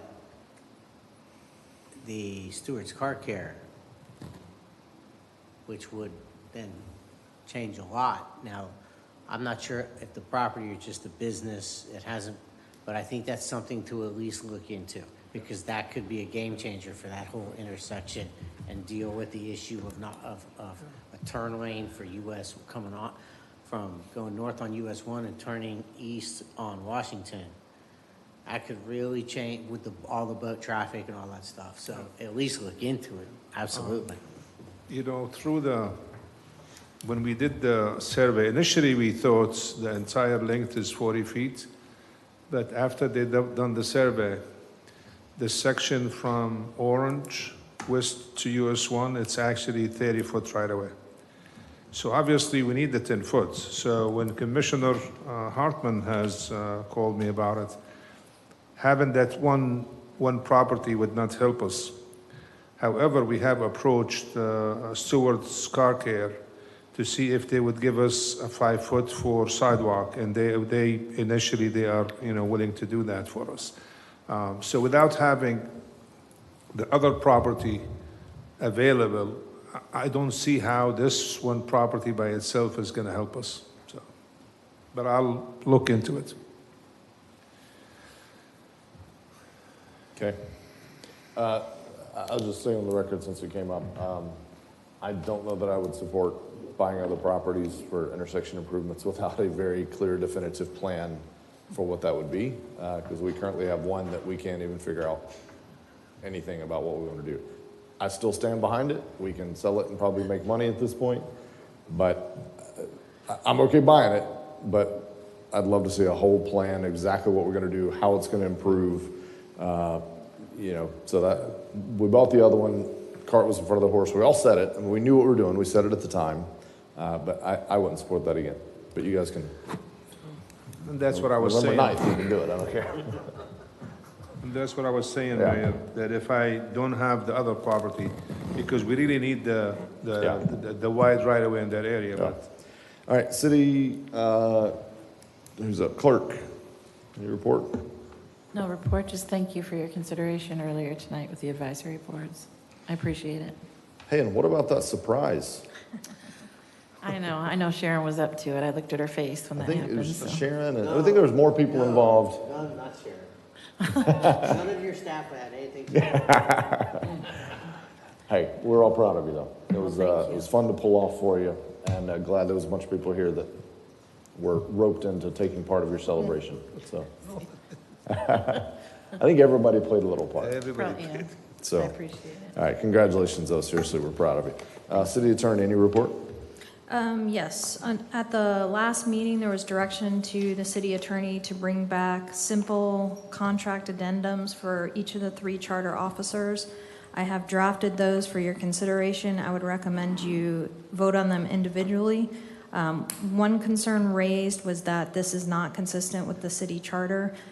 The charter section 4.01 talks about appointment and removal, and it says you shall appoint and remove them by a majority of the vote, and then it goes on to say that the charter officer may demand written charges. So this is clearly regarding removal with cause. So these contracts still have removal with cause by a majority vote. It provides for without cause to be by a supermajority. If there's heartburn over that not being consistent with the charter, you also have the option of removing the ability to terminate without clause. So, just for those who had a concern about the charter. Okay.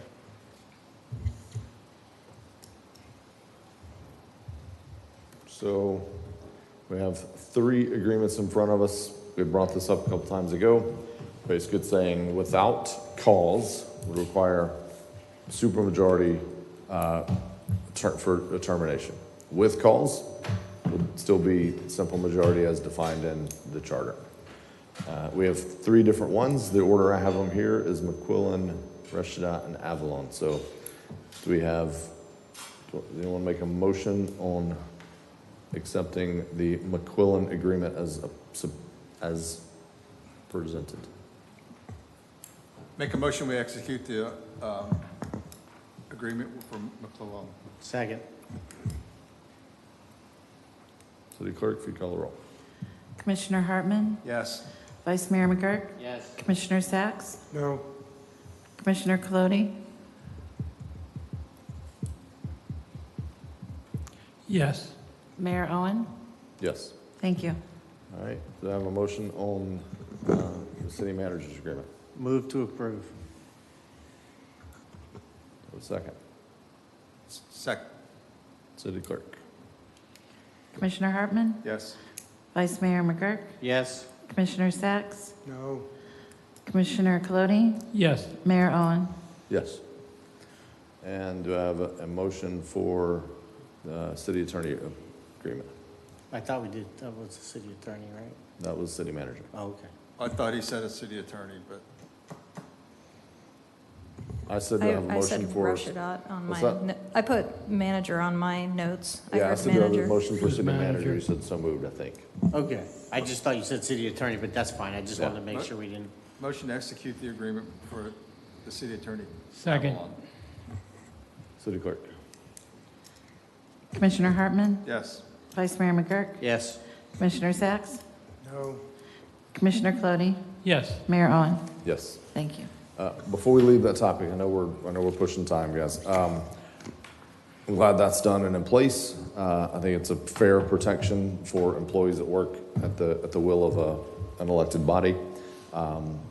The city HR director sent each of us some data on salaries. These 3 people are employees. Their salaries are changed by us. So we've got that data. I encourage you all, review it, talk to HR director about it, go out on glassdoor.com, type in attorney, CEO of a 270-person, $80 million organization, executive assistant level, city clerk level, do some research on that, talk to our staff. My suggestion would be at some point after we finish contract negotiations, which sounds like we're fairly close, and then before the budget's approved, that we have our HR director bring us a proposal for any salary adjustments that we would make to their salaries to bring them in line with market. So that's my thoughts on that. I agree and support that, Mayor. Support it. Okay. We're not deciding anything tonight, but I'm just saying I think that's the process of how that should go about. It should be intentional. We don't have to do anything, but I think we should have an intentional examination of those because I was alarmed at some of the numbers that I saw and where we rack and stack on that. And I don't want to lose good employees. So, all right. If no other business before the board, meeting adjourned. Thank you all.